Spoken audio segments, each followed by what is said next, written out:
Good evening, everybody, and welcome back to ASR Supercars. It's 2022, and it's been 105 days since the last time this field raced in the top tier category in Australasian sim racing. We gathered once more to start a brand new season, ASR's 5th. It's a little bit of a different look and feel. There's 11 rounds across 11 different tracks with 22 races spread out across Australia and New Zealand. And with 4 champions in the last 4 years, Benjamin Rody Rhodes, who is going to burn their soul and turn it into gold in 2022? Hey Nether, I'm happy to be back again. This is, I think, only my second time starting a season in the commentary box, but no, really happy to be here. Now, you've mentioned 4 different champions in 4 years, which is unenviable record as series go. I think this year with the strength of the field, we might potentially see a return champion. Where we're going. Yeah, there's a very high possibility. I think that could happen. We could see either a defending champion in Luke Rosella make it 2 on the trot. We could also see one of the former defending champions in both Brenton Foley, if he has a good season. Also Kurt Stenberg possibly reascend to the number 1 again by the time the season is over in December. Or with a little bit of an unusual sort of looking field, there's been a little bit of mix-up throughout the season's early practice so far. Could we see a brand new one? It'll take a little bit of time, I think, before we really start to get a true picture on how this season is going to unfold. Absolutely. There's some guys that obviously are wonder kids in practice that maybe haven't quite got the race pace. There's plenty of guys that are definitely held back as the week's practice sessions have gone by, and some guys have maybe even had a chance to practice at all, but have got some of that just innate pace that they'll be able to bring out when we come to the official sessions. And even now, especially down towards the end of practice, those times aren't representative, but no, they do paint a good picture of what things might look like this season. Yeah, I agree. There's a bit of a mix-up in the order. There's definitely a few people that are not where we sort of expected them to be this early on in the year. It does take a little bit of time for people to settle in and find their groove and work out how everything is going to go across the season. But we'll get our first indicators tonight. And, given it's a new season and there are plenty of drivers returning and there's a couple of newbies in the field and a few people that are switching colours and switching allegiances, let's have a little bit of a look at the full-time driver lineup for this year's ASR Supercars season. The 2022 edition of the Australasian Sim Racing Supercars Championship is brought to you by Cam Rutledge Electrical. The logo will proudly feature on the door banners of all 27 of our full-time entrants this year, which is the highest in the history of the series. Also for the first time this year, it's a straight-up fight between 2 manufacturers, Holden sporting the ZB Commodore and Ford with the Mustang. Leading the charge for the red team is Synergy Sim Racing's Luke Rosella, a single car entry this year with Scott Nolan on hiatus. Luke's switch to the ZB Commodore makes it 3 brands in 3 years for the defending series champion. He'll be going for 2 on the trot and will be the target of many of the drivers in the field this year. The other ASR Supercars Spec champion in the field is Daniel Cox, moving up from the former ASR Super 2 series with a car prepared for the 2021 champion by Anson Motorsport. Coxie set the field on notice with his livery reveal and aiming for similar results on track, whilst adapting to driving a supercar without the assists available to him last year. PBF marks its 5th season of competition in ASR this year, and despite a budgeting development series program, it's just Brenton Foley representing the team in the Supercars season opener. With continued backing from Red Bull and a sharp new design, Foley's looking for another solid season as one of the longest tenured ASR Supercars Championship mainstays. Second time's the charm for Dane Liccardo, who returns this year under the Evolution Racing Team Hornets banner. After a strong end to the 2021 Super 2 season, Dane starts his first full season with ERT with a partial Enduro Cup campaign and guest drives for Loose Sim Sport getting the ball rolling. This kid will be one to watch. Kiwi Sim Sports has prepared 4 teams for the 2022 season, with 2 of them running Commodores, the first being the father and son pairing of Scott and Braxton Stancliffe. The 4th such pairing in ASR competition history, their liveries pay tribute to the generations of Stancliffes that came before them. The two share an intense on-track rivalry, so whether team orders will be deployed and then followed remains to be seen. The second of the KSS Commodore pairings comes in the form of Cheese and Nathan Higginson. Cheese moves up from the KSS under development Nissan Altimas of 2021, with Higginson being only the second ever Australian to run for a Kiwi-based team. The two feature Maori artwork on their cars and will be channeling their inner toa in 2022. Not much has changed with the other father and son pairing in the league, with Colin and Steve Warwick returning for a second season under the rebranded Warwick Racing Team banner. With continued major backing from Blackshaw's Smash Repairs and a pair of crisp white and blue cars, the team will be striving to raise their personal bars this year. Kurt Stenberg's back for his third season in the familiar TTR colours, returning to the number 47 after an unsuccessful championship defence. A third place finish during the regular 2021 season, as well as taking the inaugural Enduro Cup title with co-driver Luke Rosella, shows that Kurt's still got it. And, with the mockers of the number 1 gone, he'll be a strong force again this year.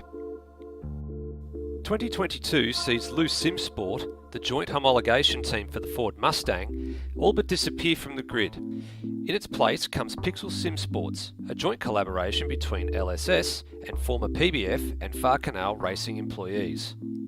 Lewis Wedding leads the team and is joined by ex-PBF race engineering driver Brendan Ross. The two last combined to win the second race of the ASR Gold Coast 400 en route to third place in the Enduro Cup. And with a pair of Vodafone-backed Commodores, the pair looks set to maintain that momentum going into this season. The final ZB Commodore entry belongs to the debutant this year in Joe Mugford, racing for the TriStar Racing Team. Previously a driver for the famed TTL Esports iRacing team, Mugford opened his checkbook with TriStar with a top 10 at the OSR Bathurst 12 Hour, and now turns his attention to ASR Supercars, where he's a bit of an unknown quantity in the ranks this year. With the Nissan Altima having been retired from the main game competition this season, the remaining 13 entrants are all in the Ford Mustang, which gives us a near perfect split in the grid between the two manufacturers.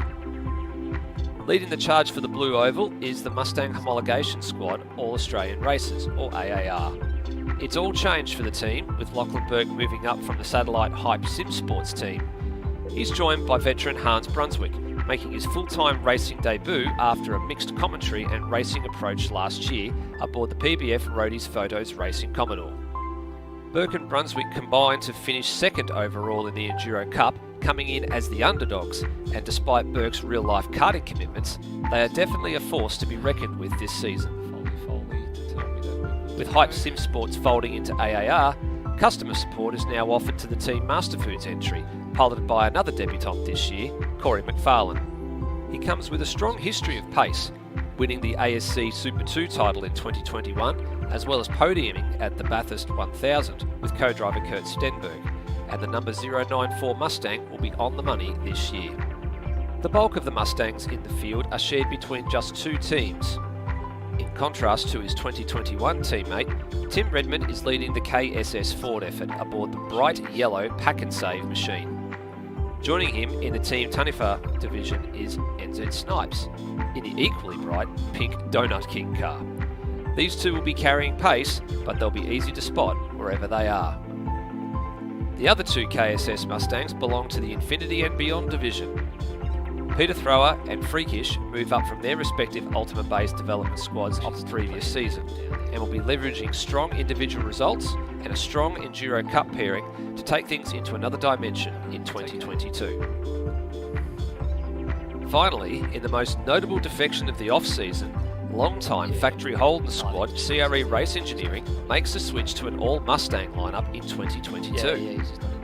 Will Devonish continues to lead the team, but with ex-LSS driver Peter Savage choosing to hang up the boots this year, Termo has been promoted to the main team after a strong showing in the sister team in 2021.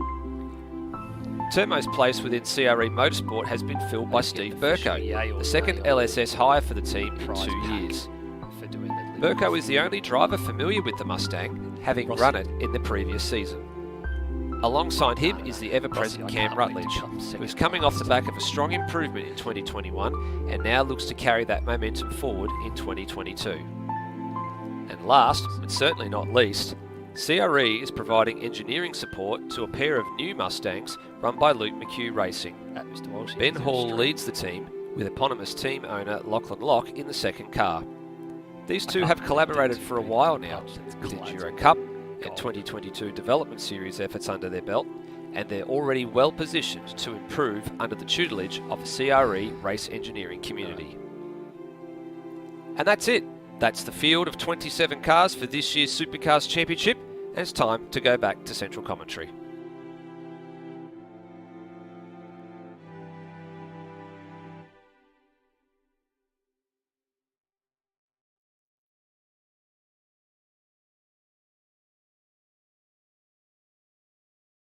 And there you have it, ladies and gentlemen. That is the field of 27 full-time Supercars drivers for ASR's 2022 Supercars Championship, which, as you saw there, proudly brought to you by CRE Electrical, or Cam Rutledge Electrical. Cam's been around the group for quite some time and has put in a nice little donation this year for the naming rights sponsor for this year. But also, not to be outdone, Beyond Electrical with Peter Thrower and the team over on the other side of the Tasman in New Zealand, up in Auckland to be more specifically, do a fantastic job over there as well. And you'll see some signage from them around the track this year as well. So I guess, Rody, we can call this the Electricians ASR Supercars Championship, I think, if we want to put it mildly. Yeah, that's a good way of putting it. Yeah, no, it's good to have support both from Cam, and Cam's been in the group for a long time. I think he started back in the very first Supercars Championship, and yeah, he's been kicking around. So good to get some support and be able to run the CRE colours this year. But also, yeah, from the guys from Beyond Electrical on the other side of the pond, Pete Thrower from memory is behind that, and no, it's really good. You're right. It is the Electricians, and look, we're covered on both sides of the. It's the Tasman, I think. Is it? Yes, correct. Yep. It is the Tasman. Yeah, we're covered on both sides of the Tasman. So if you guys need electrical services either side of the Tasman, you know where to go. Absolutely. It's one of those small business things that has been, I think, a mainstay for us for a long time. We've seen throughout ASR Enduro Cup. We've seen it throughout a couple of the Supercars and GT3 seasons. All the Supercar guys, they work in small businesses or they have their own small businesses. It's a fantastic little thing that we can do just to give them a little bit of exposure, especially over the last couple of years where it's been a bit of a challenge for a number of those sort of entities with sales and keeping the lights turned on and people employed. So it's good just to give those guys the time that they need to basically broadcast their business for pretty much next to nothing. It's been great. So we'll look forward to seeing them, and good to see again our ever-present people in the live chat jumping a long time, and a very, very timely comment from one Taipan, aka Phil Gurman, that with the Electricians being at the helm of the sponsorship this year, it's a very bright view on the matter. There's the old adage, I guess, of how many you think people it takes to change a light bulb, but there's God knows how many permutations you could put to that one. How many jokes are we up to now, I think, with how many people can change a light bulb? There's too many. You're right. Every time I've heard a different answer that is humorous in some form. Some of it is very, very stream-friendly humor, and some of it is, not very stream-friendly humor. But you're right. There is 100 different answers and more to that question. But no, you're right. Taipan, as per always, and hello to everyone in the live chat. We've got Glenn Miles, we've got Walshy, we've got Mike over there. Rossi's chimed in as well. But Taipan, he never passed up an opportunity for a pun, and I was groaning on the inside when I saw that. So no, it was one of those things I saw as well, and I thought, you know what, it was only going to take someone a few moments for us to seize on something that we said and get going with it, I think was the important, pardon the pun. It was just, one of those things I think we look out for. I mean, usually it's Brian Walsh saying, is there a live stream? And he was beaten to that by D2 Dwayne Davies today. So, Walshy, you've got to be quicker on the button there, son.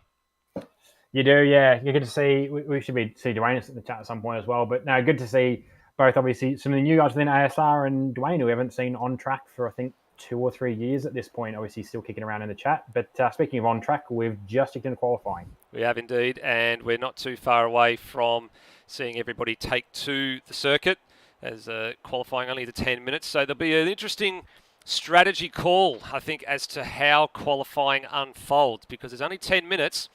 The lap time, which we'll talk about in a few moments' time, and also when we have a look at our track map and track facts, takes about a minute and 53, 54, 55 seconds, depending on how quickly you're going. So if you do the math there with an out lap, you're probably only going to get about 2 or 3 bites at the cherry, depending on how you want to play this game today. Yeah, as this track goes, relative for a Supercars car, it's a long one, obviously. It's a Grand Prix standard track, and F1 for the speeds they're doing, you've got to have a minimum circuit length so that you've actually got something really to race on for those cars. But obviously a supercar isn't the pace of an F1 car, so yeah, 2 minutes for a lap time. It's up there with, I think, Bathurst. I think maybe 1 or 2 other tracks that are anywhere near that sort of a length of a lap time. So you're right. You need to get out early, and once you're out there, you've only got 2 or 3 bites of the cherry, and even more so this season with some of the changes. If you need to come back to the pits during the qualifying session, you've only maybe got 1 more lap's worth of time out on track. Yeah, precisely. And there's a little bit of a change this year as well that people have probably not been made aware of. The guys in Super 2 and Super 3 and the development series will certainly be aware of this change, that you've actually got to come to a complete stop on the track. So it's a little bit like iRacing now, where you can't exit while the car's on the move. You've got to come to a dead stop. For a long, long time, it's been you could just be rolling down the pit straight, having aborted your lap, and then just hit the escape key, go back to the pits. That causes a little bit of inconvenience for us as broadcasters, because we don't have an opportunity to switch away and work out who's actually on a lap and who's not on a lap. Now we'll get some warning about that. But that also chews up time. It chews up a couple of precious seconds. So, you've got to be on the mark fairly early at a track like this to work out if you're going to abort the lap, go into a situation where you want to go back to the pits, change tyres, change tyre pressures, do any of those sorts of adjustments, and get back out fairly quickly. So you've got to have your strategy almost down to a T from the very, very beginning. Yeah, it's a little tweak that does reward those guys that plan this out. And there are guys that come into this that are just here for a run because their pace can allow it, and there's some guys. I've talked to a few guys that were planning this stuff, days, weeks. I think Ben Hall, for one, was practicing on this track in a previous version that we had back in December. So plenty of guys came for this season that are definitely putting in the hard yards in practice.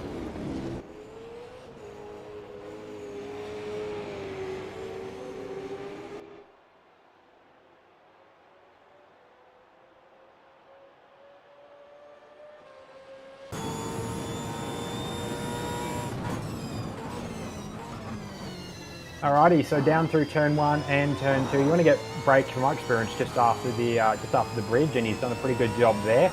Control the wheel spin through turn 2 as well. Now coming down to turn 3, this is another deep brake. About 130 is about the point you start braking. He's just missed the apex there, but I can see he's done a little bit with the rear trying to get the thing turned, and he's got it back online pretty well. We've lost a little bit of time, but not much. Pretty clean run through the car park and out down towards the back straight. A bit of wheel spin there as well, but that is commonplace on these hard tyres, which we'll allude to a little bit later. Through now onto sort of the back straight section. This in the modern layout actually doesn't exist in this form anymore. It's a whole lot faster through here, a lot smoother corners, but this is the historic layout of the track, which among other things does preference these cars a lot better. Good use of the curve there, and now he's on to the back straight through the slow chicane, coming up to the fast chicane. This is the fastest one on the track, and this is, I think, the fastest corners on the track for a supercar. You're coming into here in 4th gear, and you're just flicking it in. You want to get it probably a little bit further to the left so that you can get that apex without running out wide like Coxey's done. But still a very good banker lap. And now coming down into the last sector, you just passed through a timing split, I believe, just about now. And only a few corners left to go. Another 3rd gear corner here, and then it's 2nd gear down here. I know some guys do actually. I think you usually go through in here in 1st. But yeah, 2nd out of there, 3rd, and you've just got to. This is one of those corners where you've just got to be patient on the throttle. You risk wheel spin and understeer, but he's managed that pretty well. And now on his way down to the line, and that's going to be a 56.9, which is not bad.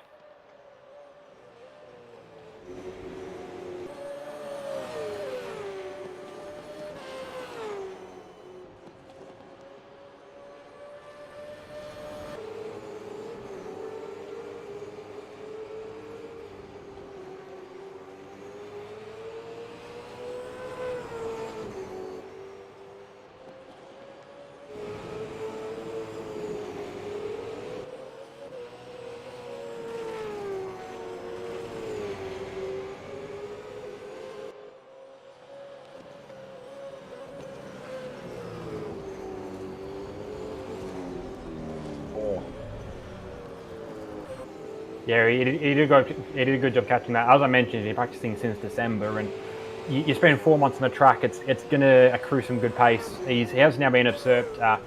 Colin Warwick has gone faster. Also, Joe Mugford, who's a completely fresh face of the series, name we haven't seen around here before. He's now currently third fastest.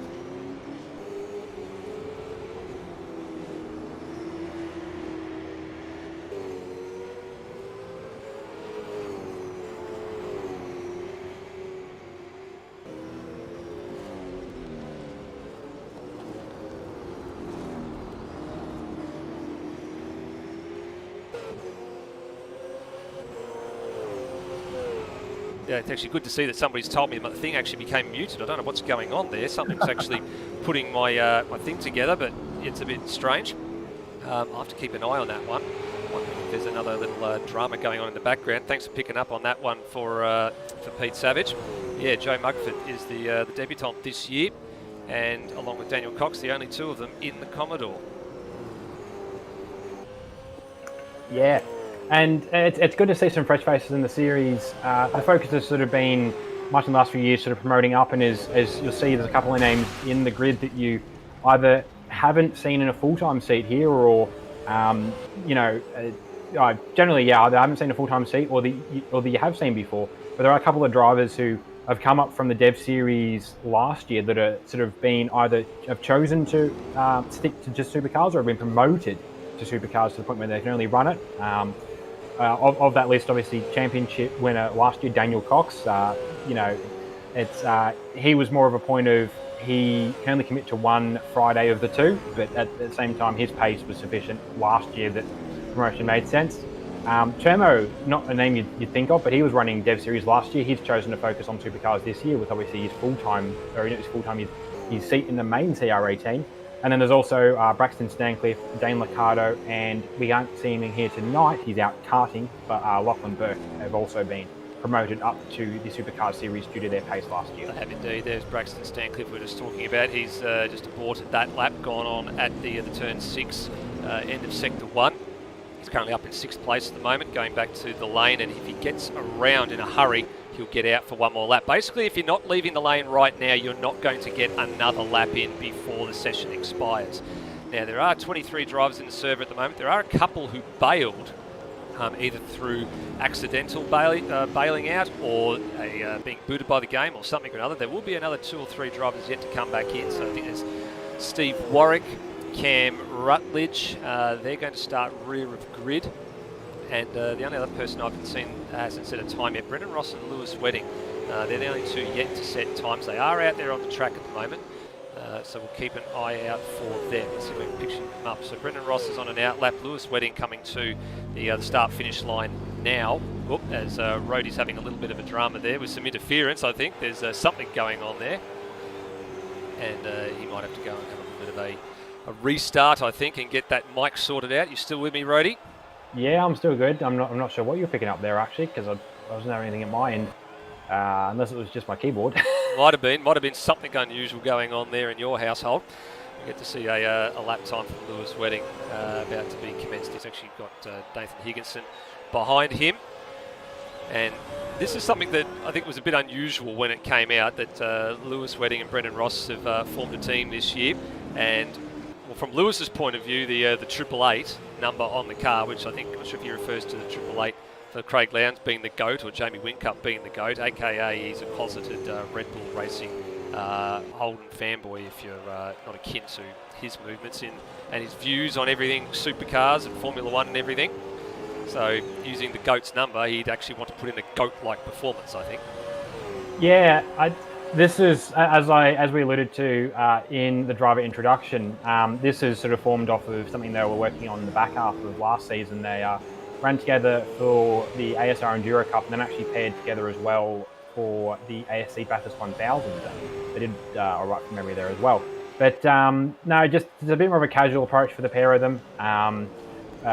Rossi's already sent the live chat. He reckons he'd be second slowest, which I think is a bit of a low ball for Rossi's previous pace. He has podiumed and won races here in ASR Supercars, and obviously Lewis as well. He was second, I think, in 2018, and he's been sort of around the top for the last few years. He had a drop off in pace last year, but he's trying to have a bit of a lighter year this year, which should lean itself to more pace. And we'll see in about 20 seconds as to where his pace is looking. Yep. But no, yeah, it's a good pair up. Just a couple of mates getting together to do some racing, and they should do all right this season. I think so too. So we're going to read on Lewis Wedding's lap time right about now. Brendan Ross is about half a lap behind, and this is the only lap Lewis Wedding's going to get, and he goes 15th. So that's where he stays. It's just the one flying lap. Here's his teammate coming through Sector 2 and into Sector 3 now. A little bit tidier than Wedding was through this part of the course, down to the last couple of corners on the track. Now, going to the top of the time tree in the last few moments, actually improving on his time, Luke Rosella, 153.116. So the defending series champion has got a comfortable 1 second margin at the top of the timing screens at the moment, ahead of was this man, Joe Mugford, who's just been supplanted by Corey McFarlane, who goes to P2, and then Will Devenish is currently in the pit, so he's not going to improve. Mugford not that far off his PB in the background as Ross comes to the line. And, well, you're not second last, Rossi. You're 11th. You're halfway up the field. Yeah, good pace for Rossi, faster the two drivers, which I think was what they were both alluding to in the back half of last year when they were doing their Enduro Cup pairing. So good lap from Rossi, and just checking, I think Mugford's might be one of the only guys still on track. Braxton Stancliffe as well. Yeah, Braxton Stancliffe coming to the line now, having a look at his lap time. He was personal best in Sector 1. He was okay in Sector 2, and he improved on the PB, but he didn't improve the place. And Mugford, you could see on the track behind him, currently third, and stays third. Got pretty close, got pretty consistent toward the end there, so not too bad on the lap time for Joe Mugford, and that's a positive. I'm actually ticking that box as a real positive, because for me, he was an unknown quantity coming into the season, and that's a fantastic debut qualifying, third position out of 23 cars that qualified. Yeah. Like we alluded to it in the intro on his history, obviously part of TTL, which was one of the teams to be in iRacing right up until they closed up shop in 2019. He has then picked up with TriStar Racing, who he's running with his entry for this season, and he had I believe it was a top 10 in a Bathurst 12-hour with his teammates. And obviously that's a bit more a team effort to do that, but running with TTL, that at least in my mind alludes to some pace. And third fastest in his first race weekend, his first qualifying session of an Automotive 1 race weekend, not half bad. Not bad at all. Not bad at all as the field starts to file back into pit lane for the end of proceedings. So that's qualifying over and done with. So top 5, we look at that way. Luke Rosella had a massive margin on the field by nearly a full second, which is a very, very big gap. Not quite a lap record pace, but we'll have a look at that in just a few moments. Corey McFarlane, second place, so the debutant in the Mustang in our series this year, up into P2. Good result for him. Likewise, Joe Mugford, third place. Good result for the debutant. Then come the seasoned veterans. I guess you got Will Devenish, Tim Redmond, Colin Warwick, 4th, 5th, 6th. Braxton Stancliffe, really good result for him, P7. Hans Brunswick, and in a full-time capacity this year, position 8. And then Scott Stancliffe and Brenton Foley making up the top 10. Kurt Stenberg, a little bit nowhere, sort of down in 12th place, mid-pack, along with Brendan Ross. So that's a bit of a question mark over how his performance is going to be over the course of this one. Again, could be a strategy type of thing, maybe having tuned the car more so for long race simulation rather than a short one-lap pace. But we'll be keen to see that. And a couple of other drivers that's sort of out of position. Dane Liccardo, we were expecting some bigger things from him, and I know he's been struggling a little bit with the circuit over the last couple of days, all the way down in 19th. Yeah, he has been getting some time in, but he has already mentioned, I think probably to both of us at points where the hard tire maybe it's just not quite he's just not quite up to scratch in it where he'd like to be. At least at this stage, he's going to have a few races this year. Obviously, tonight being one of them to learn the hard tire. But I know when I was running the hard tire last year for the first round at Adelaide, us as a team in PBF, we ran it for the first race and decided even if it was slow, we'd run the soft because the soft felt better. And look, that's true. The grip levels are different. The way you drive them, it can be very different as well. So, we might see it'll be a thing with Dane where, the hard tire rounds he's not where we expect him to see, but obviously next round the soft tire round, and we had a couple of soft tire rounds after that. So we might start to see Dane back where we expect to see him, and it might be just a case of he's about where he needs to be on the softs. He just needs to put a bit more work in on the hards. Yeah, correct. And I mean, it's important to note tonight that it is a mandated hard tyre round. It's one of a handful of rounds this year where the hard tyre comes into play. So having a look at the calendar, there's of course 11 rounds for the year, and the ones where the hard tyre is in effect. Tonight, Albert Park, which is round number 1. Then you've got all the way till we get to Townsville. So that's a little while from there. That's on July 22nd. So that's round 7. That will also be a hard tyre round. That's a 200k event. That's a return to what we had back in 2020 with a 200 kilometre full length event. And then the very last round of the year, Sydney Motorsport Park, it's in the 11th round of the campaign, December the 2nd. That's also a mandated hard tyre round, and it's a triple header. So each of the 3 different race types or round structure types get a hard tyre round this year. There's the twin sprint, which of course is what it is tonight. So 2 races with a qualifying session before each race. There's the triple header, which is 1 qualifying session and a progressive grid order from race to race with the race results. And then there's the 200k, which is the 200k in full distance race, qualifying and a top 10 shootout as well. So that's a little bit of a different sort of play on things. And it's sort of a bit of a throwback to what we had done a couple of years ago with the different type of round and format structures. Well, speaking, I guess, of structures, let's have a little bit of a look at the track overview for Albert Park. I mean, you alluded to it, Rhodey. I guess this is now deemed the historic layout of Albert Park if you're looking at it in more modern times. As we zoom in on the inner southeastern section of southern Melbourne, just on the edge of the CBD there. There's Albert Park Lake, and Google Earth has still got the old setup there. Has also got the new setup there as well. And as you can see right here, it's the opening round, 16 turns, 16 laps, and we will do 2 races tonight around this circuit that's been around since 1996 and finally got the overhaul that it was waiting for over the course of the last 12 months. It's ready to go for Formula One. It's not quite ready for us just yet, but as you said, the historic layout sort of lends itself to some passing opportunities along the line at least. Oh, it does, yeah.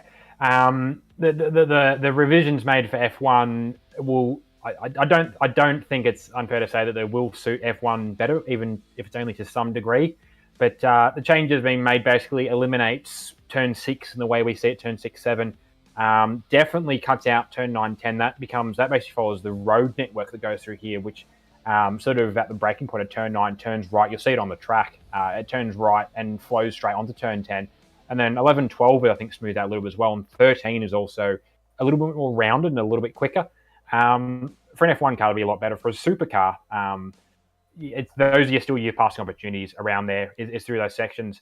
And it's generally with a supercar, the big break opportunities lend themselves well if you're equal on pace with anyone. I mean, this being an FIA Grade 1 circuit, although that's really not the reason for it, but it's a very wide track. There's plenty of room to pass and plenty of room to overtake. I mean, I think we had 3 or 4 wide or even maybe 5 wide in practice starts in Super 2 a few weeks ago.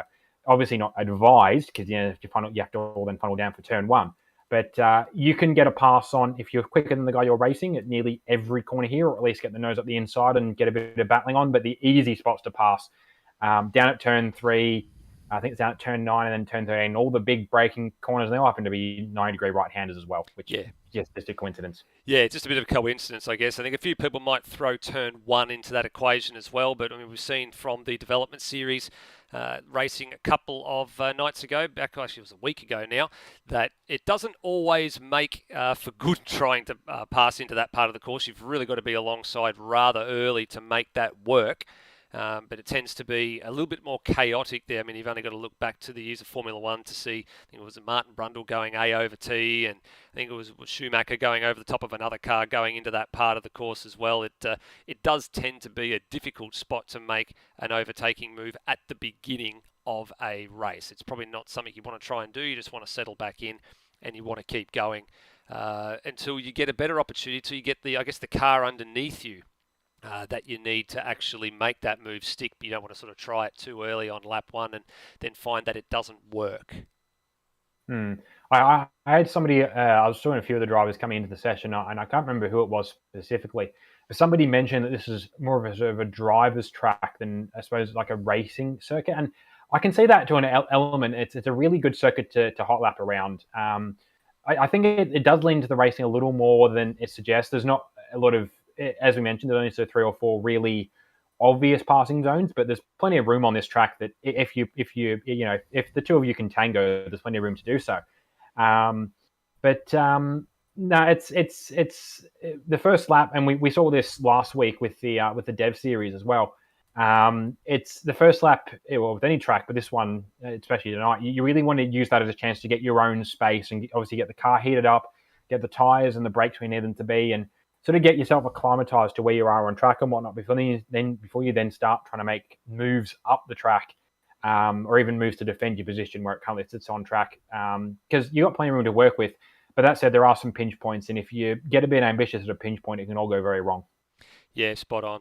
There's a few little, dramas that can happen in a situation like that. Actually, speaking of dramas, there's 1 or 2 people just waiting on to actually jump back in and get things underway. I think Freakish looks like he's having some dramas just with the what they call the old AMS vehicle tow bug has reared its head again, and I'm pretty sure that will be sorted as soon as he gets back in when it rolls over to the race session. That actually shouldn't be there anymore, and then we'll go from there.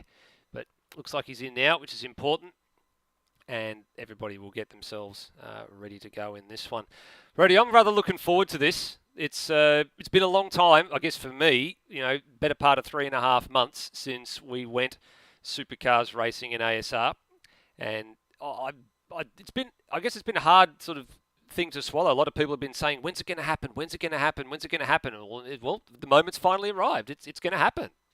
Yeah, it's one of the things I was thinking back through earlier, and I was pulling up the data that we figured out. Yeah, it's 105 days since we last raced, and the fact that I was thinking, no, it can't be surely. But there's been a lot that's kept people occupied in that time. After the last Supercars round, I believe had a GT3 round. We had also the finalising of the Super Series. That was Foley and I broadcasting that last round at Long Beach. We also, for those that came and raced with us last year, we had the very last season of TSAC that wrapped up running the MX-5s. And then through summer, we had the ASR Summer Series, which was a hit. I personally really enjoyed those cars. It was only the second time that I've been actually competitive in ASR. So I found that I'm quite the front-wheel drive specialist. But that went really well. Lewis was broadcasting that and having some fun at his end as well. And then obviously coming into this season now, we've started Super Trucks in the last few weeks, and that's been a fun series. They're definitely different sort of beast to drive, and plenty of guys are learning and getting some experience in those. And then Super 2 started last week, and then here we are, 105 days later, and it's especially there was times there where it was taking ages, but now thinking back to Townsville 100 days ago, it's kind of really flown by. Yeah, it certainly has. And I guess what's flying by is a few drivers just exiting the lane at the moment. They're going around just to do a few practice starts, I think, just waiting on the last of the stragglers to get back in, which I think everybody is in. And it looks like we're going to be about 30 seconds away from going back into race statistics and race trim and all the stuff that we've got in our minds from last year when we last went racing. Finally, it'll be a short amount of time, and looks like we'll be digging all that stuff back up again. Some of it we're digging up. There's definitely parts of it where I'm having to completely erase what I remembered last year, because it took me half the season of driving with the cars to imprint in my brain which each of the cars were. And I can have some aids at my end of the screen that aren't maybe, broadcast friendly, but definitely help me out. But all the same, if I'm looking at a pack of 20 cars, I'm struggling at this point of the season to pick who's in it. So luckily most of the guys in 2-car teams are running unique liveries, but there are a couple of cars out there. The 2 Stancliffe cars are more or less identical from the distance, and I think the Pixel Sim Sports cars are actually identical. So all but the numbers and the name on the window. There's still plenty of the elements of the racing, and there's some new stuff obviously with the new formats that we're bringing back from a few years ago. The hard tire being a bit more of a prevalent thing as well. That's completely new. Of a forced thing to the Supercars landscape. So, I'm keen to get going again. Indeed, and here we go. Look, you can see it in the distance there. Everybody's just starting to form up on the grid, which is great to see. We are not too far away from getting the first race underway here in 2022. There we go. There's your pole sitter, Luke Rosella, sitting on the front row, the number 1 on the door and the window for the first time in his short history in the group. Hard to believe this is his 3rd year in the series. Started in a Volvo, then was in the Mustang last year. Finally got Mustang's first win, not just as a race win, but also as a championship win. And here we go again, and he's now got the number 1 on the door and it's now in a Commodore. So this will be the interesting part. Let's have a look at this grid, Rody, while they roll around. Alrighty, so starting from pole is Luke Rosella, 4 Senior Sim Racing Championship defender, but as we mentioned, switched to the Commodore this season, so we're interested to see if he can attain the same pace from that car, although qualifying basis has done pretty well. Second will be Corey McFarlane, running for Team Masterfood, supported by All Australian Racers. A pretty good pace from Corey McFarlane. He's got pace, as we're seeing, and we're interested to see how he goes tonight. Third is Joe Mugford for TriStar Racing. We've talked about him already, and he's doing pretty well for a debutant. With Will Devonish in 4th, long-time Holden driver now in a Mustang this season. We're interested to see what that does for him and the CRE team. 5th is Tim Redmond for Kiwi Sim Sports team Tanifa. He's running the Bright Yellow Pack and Save machine, with Cole Warwick in 6th, one of the 2 Blackshaws supported Warwick Racing Team cars this season. Braxton Stancliffe, the leader of the Stancliffe division Kiwi Sim Sports cars, in 7th, with Hans Brunswick in 8th in this very striking black and red car. 9th is the other of the Stancliffes, and Scott Stancliffe, with Brenton Foley in 10th in a Red Bull testing livery from F1 on a supercar. 11th is, I'm only going to be second slowest, Brendan Ross, with Kurt Stenberg, not quite where we thought to see him, but he's back with the Formula 47. He's lost the mockers of the 1, and he's starting this race in 12th. Ben Hall in 13th, current Super 2 points leader, and not doing too bad either. He's running this Bunnings Warehouse entry, with Termo in 14th. Not the first time he's been in a Mustang. He was in one for the Enduro Cup, but the first time he's doing a full season entry. 15th is Nathan Higginson for the Kiwi Sim Sports Automech entry, running that wonderful tribal Maori artwork on the roof, with NZ Snipes coming out of 16th in the second Team Tanifa car. 17th is Lewis Wedding, the second of the Pixel Sim Sports Commodores, with Lockie Lock back there in 18th. He's, I believe, second or third he's up the top of the Super 2 points. He's going to do pretty well as well. Dane Liccardo, not where we quite thought we'd see him in 19th, but he's got a good chance now, got a bit of practice under his belt that he can move forward in the race. With Daniel Cox, 2021 ASR Super 2 champion, starting from 20th. Cheese starting out of 21st in the second of the Automech Kiwi Sim Sports cars, with Steve Burko in the bright pink BWT CRE Motorsport Mustang. Pete Thrower for 23rd for Kiwi Sim Sports Infinity and Beyond division, with Freakish in 24th in that sister car. Steve Warwick starting out of 25th, and 26th and last on the grid is Cam Rutledge for CRE Motorsport. Yep, so a couple of those guys at the back there, they unfortunately missed out on qualifying and had to do it the hard way. Here's your race facts with thanks to Daniel Cox Designs. We are going to go for 16 laps for this 16-turn circuit. If it's green flag running, there will be a pit stop involved in this race. And you can see there the statistics around the fuel burn, the pit transit time, and if it stays green, where you can pit at the earliest to get home and where you can pit at the latest to get home. So that's an interesting point that we'll need to be keeping an eye on throughout the course of this first race of this evening. We've of course got 2 races tonight, and we've got race number 1 not too far away from starting. There's the view from Brent Foley's machine as he looks toward the lights out of 10th place. And not too far away now. Here we go. It's race number 1 of the ASR Melbourne Twin Sprint. The 2022 ASR Supercars Championship season is underway. Finally, after 105 days, we're underway. And have a look at this. Down the middle, Tim Redmond trying to split a couple of the cars in the second row and make his way forward, but he can't quite do it. And he has to fall back, but he's gained a spot. Importantly, he has gained a spot at the start there. But Rosella with a clean set of heels gets the hammer down, gets going.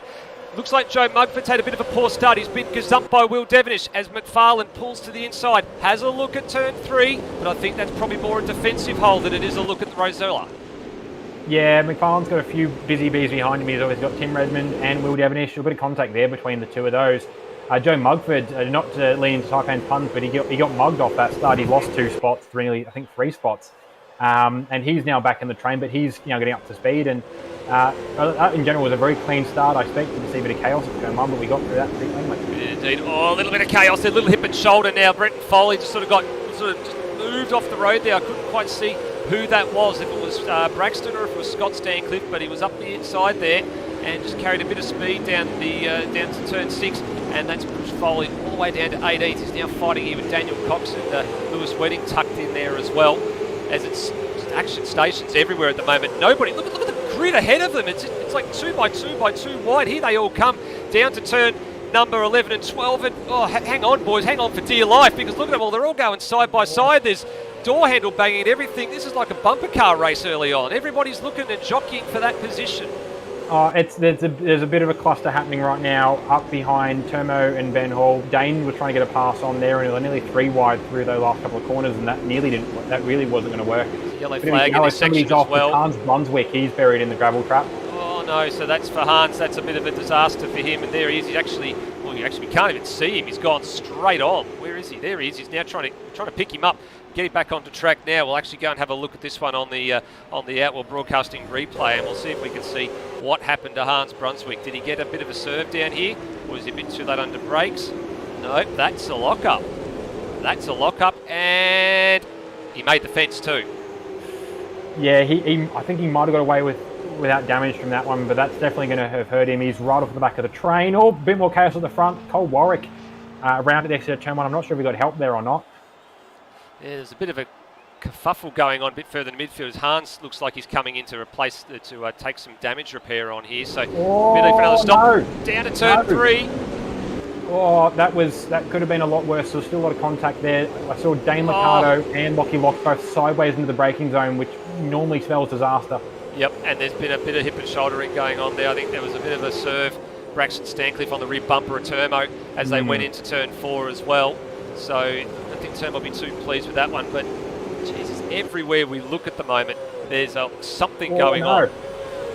Dane Liccardo around again. He just got loose off the curb and he's lost a bump. He's got him back of him. Yep, and he's lost a bump, the front bonnet there as well. So that's down at 6 and 7, and he's going to be in a really precarious spot here as well. He's going to have damage, and straight lock up. I think Car's got a front left flat.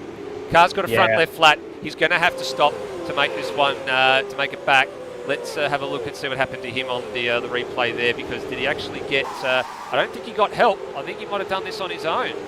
He was a bit loose, and hard to see from that angle.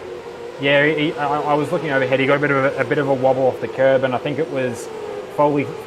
I think maybe I think the same way. He came right to get out of the way of Foley. As Foley's gone right to go around him, and it's just the wrong place at the wrong time for I think both. We got Mugford around as well. Mugford around at a couple of corners from home as well, and he's struggling to get this thing into reverse. So he's actually just trying to make sure he doesn't reverse into anybody coming around the corner. He's actually done a fairly good job there to avoid reversing into a train. Very, very smart driving, but I don't know what happened to him there. Looks like he might have been on his own. Yeah, I just wanted to make a look there. He was trying to pull an over-under with Will Devenish and just lit the rears up coming out of the corner and just had a lazy spin to the centre of the track. Chaos, chaos, chaos on this opening race couple of laps for first of 2 races tonight. Luke Rosel's got a clean set of heels at the moment. He leads by approximately 2.4 seconds at the moment. There he is, front of shot, as Will Devenish goes toe-to-toe with Corey McFarlane. Down here at turn 6, and good avoidance and a very good pass at the end there, but a little bit slow on the exit for Devenish. He'll have to play defence here at 8 and 9. Yeah, they've got some really good car pace out of AAR, and Luke's obviously tapping into that as well. And McFarlane tried the inside. Devenish let him have that and couldn't quite pull it up. Yeah, I think Will, obviously, this isn't his first rodeo. He's been around not only supercars, he's been around Albert Park before in a supercar. He probably saw that Corey was being a bit ambitious there and just knew to give him the space to go off by himself so they could get through.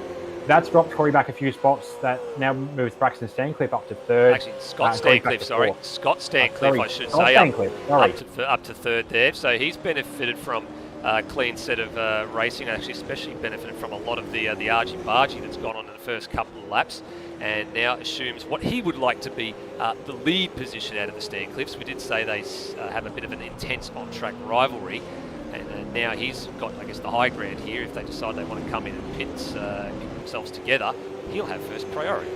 I will say another person that's benefited, not the best of all the drivers that I've seen, but one person who's benefited quite well from the chaos is Kurt Stenberg. He's already up to 4th now with Colin McFarlane just pulling into the lane. I just seen Nathan Higginson also pulling out of this race, but yeah, already up 8, I think it was 8 spots from the start. Kurt Stenberg now sitting in 4th, which is a lot more familiar territory for him. Yes, indeed, and that's a much better haul of points. You can see him just in the back of shot there behind Scott Stancliffe, and Tim Redmond sort of right on his tail. So top 5 at least to settle down for a little bit here. Rosella's got the margin out to 2.6 seconds, just set the fastest, actually set a fastest lap around, then was immediately surpassed by Scott Stancliffe, who now holds fastest lap with a 56.789. It's currently on screen. Then comes Kurt Stenberg, and you can see there the Pack and Save Mustang of Tim Redmond just gained a little bit of ground through sector 1 there. So it's fair to say, I think the Kiwis have done their homework at the moment, at least for, I guess, the former teammates in Redmond and Stancliffe. Still part of the Kiwi Sim Sports banner, and or umbrella rather, but just in different camps this year. Tim in the Blue Oval camp, and Scott and co in the Red Man's camp. Yeah, I will say, talking about Red and Blue, Ford and Holden and the Stancliffes, Braxton currently in a very willing battle with Termo. They're battling so hard that they've managed to let Ben Hall skip away with 6th. They were passing out the back and forth. There was Braxton had the wheel spinning coming out of the slow chicane. Termo was right up his bumper and couldn't do much about it. I imagine definitely some very willing racing between those two, and probably some very heated helmets right now. Oh, and here we go. Termo looks down the inside of Stancliffe at 13. Oh, the door got shut there, I think. That's a bit nasty. We were riding on board with Termo for that one, and I think the door maybe got shut a bit too much. And now he's in this really awkward spot where he can't grab reverse until everybody is away. Let's have a look at that one on the replay from the outside, because I got a funny feeling maybe a little bit of room should have been left here. We went sort of on board at the wrong time. The pass was being constructed. So this part of the track is fine up to that point. I don't want to call that one. No, it's going to be 50-50. He might have been where he needed to be at the point in the corner. He might have not been. It's a hard one to tell from this point, but either way, not the way I think either of those drivers wanted that battle to go. No, definitely not. And I think one of the ways that this battle didn't really want to go as well as Nathan Higginson is the first man to withdraw from this race after just 2 laps completed. Yeah, I didn't get a good idea of where he was on the track throughout that. I don't think he'd had too many issues, whether he just buried in a gravel trap somewhere. And I know Higo's been getting a lot more competitive over the last sort of 6 months. He's adopted a bit more of a, I don't want to say sweaty being it, but he's definitely adopted a much more competitive mindset. He's a lot more strict on himself on where he's at on pace. And I don't know whether just running it wide somewhere or just putting it in the fence, he just felt like it wasn't a recoverable position. he is benefited from the existence of a second qualifying session. This isn't a progressive grid, so he can reload and go again. But still going to be no points for Nathan Higginson at the end of this first race. No, definitely no points for Higginson. There'll be some good points on offer for this man. You talked about him before. He's benefited from a fair bit of the scrapping that's gone on at the moment. Ben Hall in there, the Luke McHugh Racing Mustang, still carrying that beautiful Luke McHugh tribute that he debuted at Pukekohe last year, or what was then the Team Harvey Norman Mustang. And he's carried that through, not only into the team name this year, but he's still carrying the tribute on the bonnet, which is great to see. And as I said, gone, but never forgotten. Currently holding down 6th place. Yeah, I'm just going to update through the live chat on Nathan Higginson. He dropped out due to a screen freeze, and he's not a happy man. So I don't blame him for that. That definitely takes the wind out of a race. It definitely does. A couple of other beneficiaries that have happened since the drop of the green flag. Steve Warwick, who was second to last, having missed qualifying, showing some good set of driving standards, and he's right on the back of cheese here, up into position number 15. So that's a return of 10 places. You can see the little graphic there. That's a very, very handy return for him. Steve Burko, who's just up the road in a similar spot, 9 spots gained for him, up to P13. And eyeing off P12 here. This is one of the mooted passing zones that we've earmarked down here, turn 3. It's one of those heavier stops with the 90-degree right-hander. No room through on this occasion. Good solid driving from Lockie Lock. Ahead of him in position number 12. As we have a look at Burko's line through here, through turn 5 and up to turn 6 and 7. Again, very much here. You can hear, see them on the brakes here, just trying to pick up all the apexes. It's a bit hard too because the drivers are on the harder tyres, so the grip, I guess by the driver's standards, probably isn't there because a new set of tyres is better than an old set of tyres. But a few drivers have come around, I think, to the hard tyre, having run them at Bathurst last year and realising, hey, these things actually aren't too bad. Before then, it was, I think, a bit of mooted rubbish that people were just saying, well, the tyres are garbage and never ever want to drive them. If the soft and the hard are offered, I'll still personally drift to the soft every time. They just do feel like a better tyre to race on. But having myself had a lot of seat time on the hard now through obviously the Enduro Cup and obviously also with the Super 2 round, Dev Series round last week, which was also a forced hard tyre round, they're not as bad.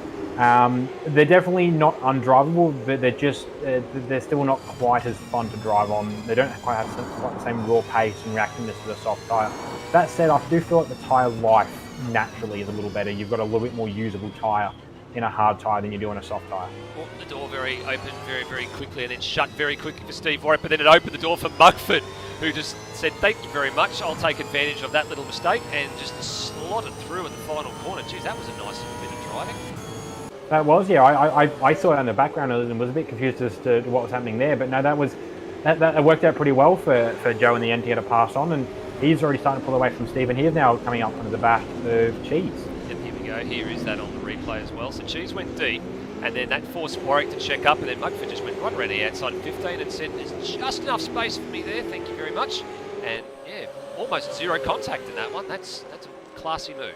That's a very, very classy move.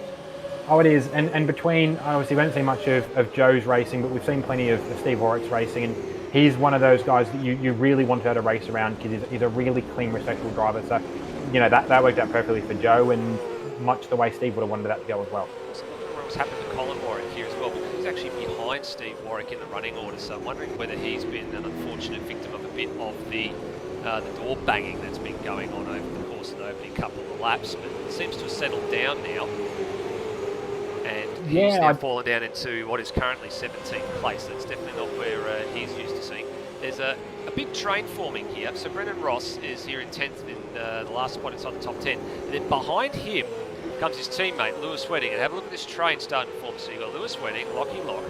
Steve Burko's on the back of that now. Cheese and Mugford, they're going to start to get a little bit closer here as well, I think. Mugford looks like he's about ready to size up and move in the next couple of corners. So this back end of the top 10 train is growing, and that's now allowed the likes of Daniel Cox, Brenton Foley and Braxton Stancliffe just to look after themselves here. And we've actually got the first round of stops. Here we go. So it's actually good timing.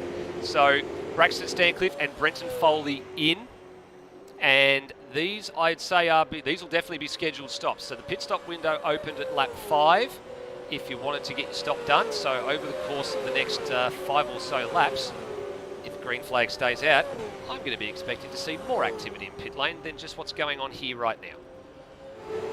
Yeah, we're not far off seeing most of those pitting now. Obviously, Foley and Braxton have been the first to push the button. They're going to be now out there on fresh tyres compared to those around them, but obviously that advantage will start to turn as we get more guys stopping.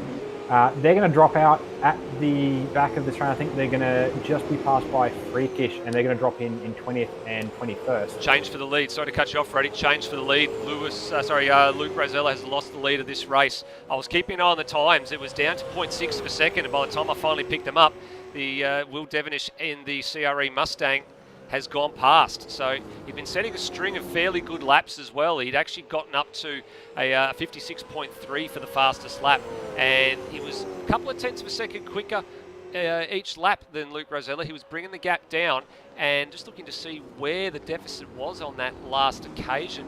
Wasn't really anything sinister. It looks like it was a combination of every couple of tenths in each sector, and just made the move at a point.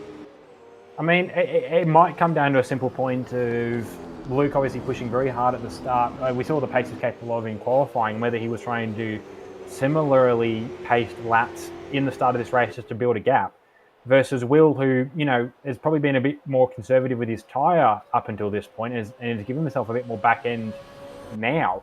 Obviously, they're both going to come in for a stop at some point in this race.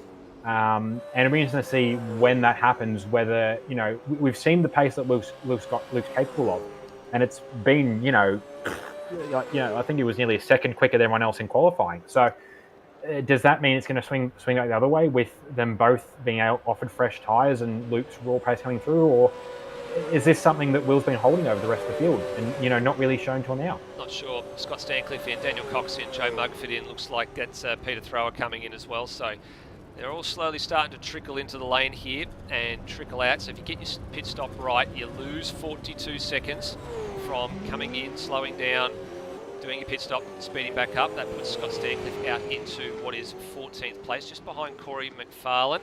And look at that, uses as much of the road as he dares because he's got that blend line he needs to observe all the way down to turn 1. And that's not a bad result for Stancliffe, considering McFarlane came in very, very early, and he'll probably gain that spot back. McFarlane will have to be on a massive fuel save strategy if he's to make it home from here. He actually needs a safety car for this to work for him because he's had to come in quite early. Yeah, I will say one thing I've noticed during that stop, I think Coxey maybe taking a bit more fuel than the cars around him, whether he ran a lighter load to the start of this race, because he's now dropped behind Brenton Foley and Braxton Stancliffe as the stops have played out. So a bit of a slide down the order relative to those around him for Coxey. Yeah, I'm wondering actually if that's a net gain for Brent Foley too, because I think he was just ahead of Daniel Cox, so he's gained a spot, but he was behind Braxton Stancliffe. So I think maybe Stancliffe's had some damage to repair in the pit stop sequence from some of the door handle banging, and he hasn't turned it off, so they've actually spent a little bit extra time, ripping something off the car or whatever it is. Right, more pit stop action. Here comes Tim Redmond, or as some people like to say, Rip Tedmond. I don't know where that one came from, but I think a few people have said that in the Discord once or twice. So he's in for a stop.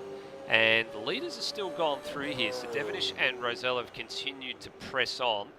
Stenberg's continued to press on. Ben Hall's continued to press on.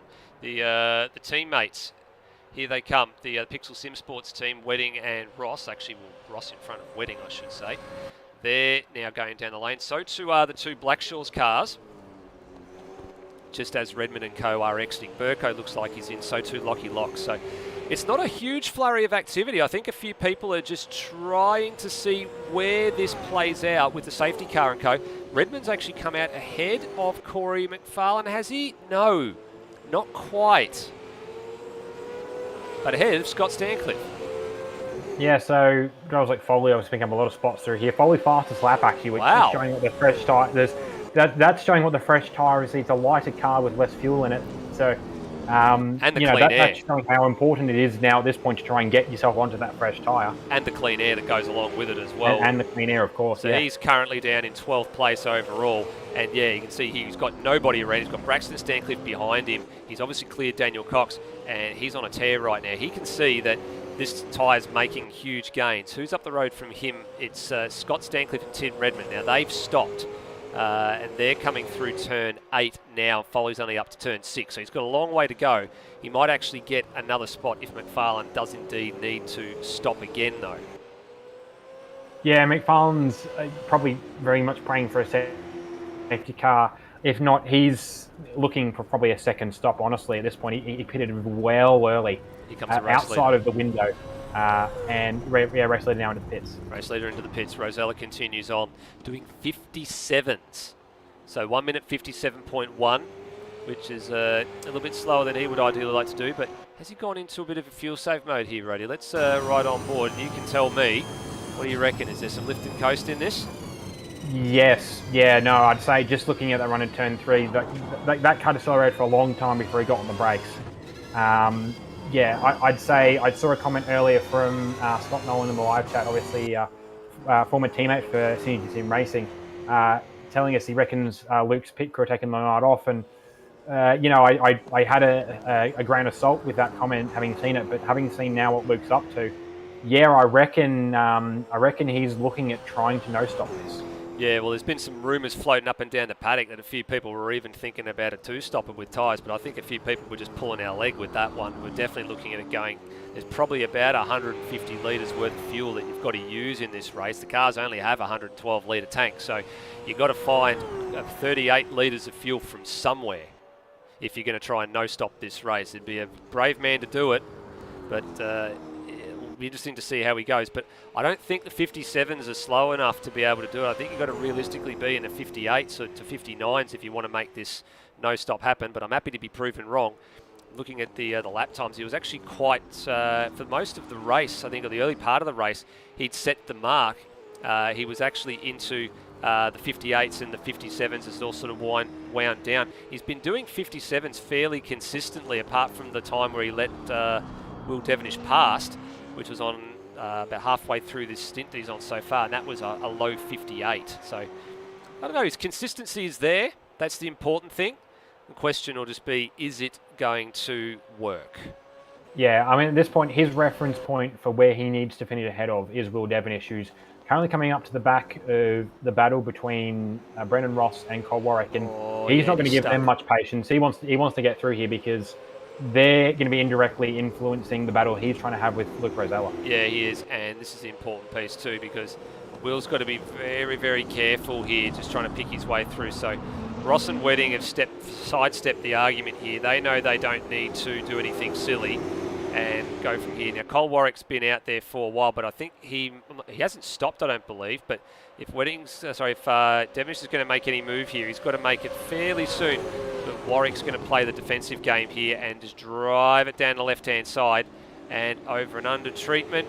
And that was easy pickings at the end of the day for Will Devenish, and made that move stick quite handily around the outside of 2. So just waited for the gap to emerge, and he's made it, I guess Warwick's made it fairly difficult for him, but not so difficult to the fact that it was to be considered unfair.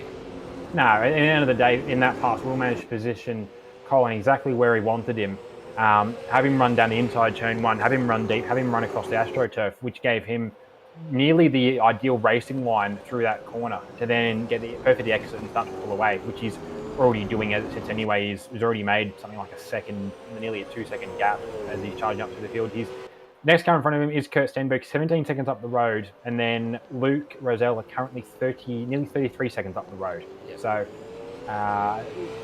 that's, with 4 laps to go, that's a pretty significant pace drop off. Luke's going to need to have, I reckon, for Will to not catch him. That's it. And speaking of catching, Corey McFarlane and Scott Stancliffe, here we go. And he's now up into 8th place here. So that pass is taken care of fairly early in the piece. And moves Stancliffe up to 8th. So who's ahead of him? Still yet to stop. So Cole Warwick, Brendan Ross, Lewis Wedding, and co. Looks like a couple of drivers look like they're just sort of calling into the pits now. No, it was my bad. I do apologise. It looks like Lewis Wedding had a bit of a moment and fallen back behind Tim Redmond. There's been a change of position there. So Redmond up to 6th, Wedding down to 7th. It was Redmond behind them for a little while. And I'm wondering if Lewis is doing the same sort of thing here, hitting those sorts of consistent numbers to try and make it home from here. Remember last year, Rhodey, we had the 2-race night every single round. And it was a 90k race, so it was a little bit of an unusual sort of an arrangement, because you had to try and work out whether or not the tyres would last the entire distance. Definitely had to stop for fuel, but shortening down to 80k's for the 2 sprint race distances on the twin sprint nights, I guess he's throwing up a few curveballs here. Yeah, it's an odd comparison to draw, but I'm getting 2021 Super 2 vibes out of this, obviously having commentated the full season, where we had the open option of softs or hards, but what you had was a much similar strategy of people going, I'm going to run the hards and no stop it, or I'm going to grab the softs and come back in and try and charge back to the lead again. We're seeing something similar here where, drivers are swearing black and blue that they're one side of that equation or the other. And it isn't until the race actually pans out that we see, hey, this strategy is the quickest option. Whoa. And at this stage, with a 16-second gap to Kurt Stenberg, is still 30-odd seconds in front of Will. Oh, it's a big moment for Scott Stancliffe. Sorry, Roddy. Big moment for Scott Stancliffe. He had a big sideways moment coming off of turn 8 and dropped a bunch of spots there as well, trying to get the pass done on Wedding, but had to skate through the gravel runoff at turn 9, drops a pair of spots, actually goes back to his starting position of 9th, and lets Wedding and McFarlane get on with ahead of him. Going to have to do that work all over again. Yeah, and part of what you're seeing with these drivers, in Scott's case, maybe pushing a little bit too hard. He is one of the drivers that has stopped, and a lot of these guys he's passing, as long as he's got the pace for it, there's more or less free kicks. Oh, and off the road again, and I'm wondering whether or not there's been some sort of a drama there. It looks like he's had some sort of might have been either a hardware failure or something's gone on there, because Stancliffe has unfortunately very quickly exited stage right. Yeah, I will mention actually another driver we missed dropping out as well was NZ Snipes. He was running pretty well from memory. I don't think he was far off, if not having just done a stop. So he's counting down 25th. He dropped out a few laps ago now. But yeah, not a good race for... Well, actually, not a good race for the Kiwi Simcourse drivers. That's 3 of them that are out. Three Kiwis out of the half a dozen of them that there are. Actually, is there half a dozen? I think there's a bit more than that. I think there's 7. There is 8 cars. There's 8 cars, but there's 7 Kiwi drivers. Yeah, well, in terms of the Kiwis, Higginson being one of them, he's not a Kiwi, but he's an honorary Kiwi. So, yeah. Well, that doesn't count. He likes to think he does. There's 3 Kiwi Sim Sports drivers out of the race. We can say that without any argument. Yes, I think so. Have a look at this battle on screen. Ben Hall and Brenton Foley going toe-to-toe. Not often do we say Brenton Foley's having to fight tooth and nail to hang on to a place from the person who was judged to have been one of the most improved drivers in 2021. Got his prize the other week, courtesy of Outward Broadcasting, doing all the shipping, and actually big thanks to Flip and Mad Motorsport, because they actually funded all the prizes going out to everybody on that one from the awards night last year. And Ben Hall definitely showing what a new wheel and a new outlook on life and plenty of practice can do. He's going toe-to-toe with a former series champion here. Yeah, these guys are indirectly distant teammates. Foley, obviously, head of PBF Race Engineering, and Ben Hall also moonlights in a PBF Academy-supported Super 2 entry with Lockie Lock. So yeah, indirectly teammates. Obviously, they're not in the chat together. Ben sitting with the CRE guys and Foley, I believe, either in race chat or just sitting there minding his own business. Both good, both obviously we're seeing quick drivers, both respectful drivers to be around. And Ben's probably got the back of the mind that Foley is his indirect boss and probably doesn't want to have him off. Oh, probably not here. And it's actually fairly, acrimonious between the two of them at the moment. And it's been very respectful and very, very willing battle. Foley will actually be loving this, I get the impression. He'll be enjoying having to have somebody that he can trust and race against. And here we go again. This is where it started last lap around, down here at turn 1. And just not quite far up enough in the braking zone. A little bit of a lack of confidence, I think, from Ben Hall, just on the braking zone here. That said, he has got a much better run out of the corner. Foley having to sort of wane the brakes and wane the throttle to get himself turned in for turn 1. He's opened the door for Ben Hall at turn 3. He's alongside, actually, he's got a bit of wiggle there, actually, so that's could pay to that. Got too trigger happy. That's all it was. Got too trigger happy on the loud pedal, and actually did well to sort of slot back in together. Have a look at the run he had out of turn 5, though. He had a really good solid run out of 5, but he can't do anything with it because it's just such a short shoot to 6 and 7 that just no time to be able to send it back up the inside. I mean, the other person they're going to start bringing into this, if they keep battling like this, is Braxton Stancliffe, who's in the background. He's coming into shot now as well. Yeah, he's starting to get a bit sideways there too. He's taking a mantle from Nathan Higginson, I think, here, as we continue to watch this battle. The race leader, though, must be hitting the fuel numbers. 58.2 last time around for Luke Rosella. So the numbers have started to drop off. And race control, Ben Hall's just been pinged for track violation as well. So that puts pay dirt to that. I reckon that's at turn 11. We're keeping in the back of shot, allowing things in the back of shot, and that's a bit of a heartbreak for him. So that's put pay dirt to that battle.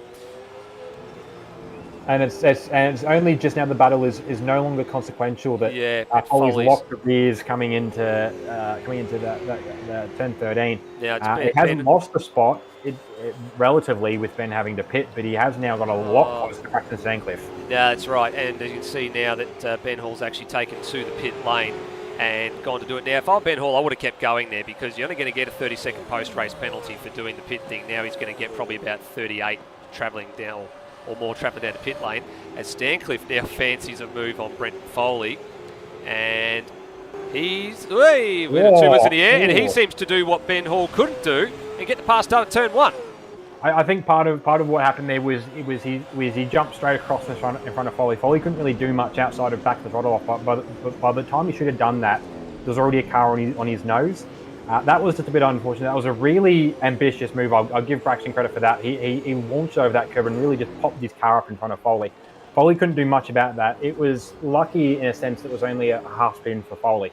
But he probably should be a little frustrated that he got past that easily. No, certainly will. A couple of corners to go for the defending series champion. He's going to open his account with a win and 150 points.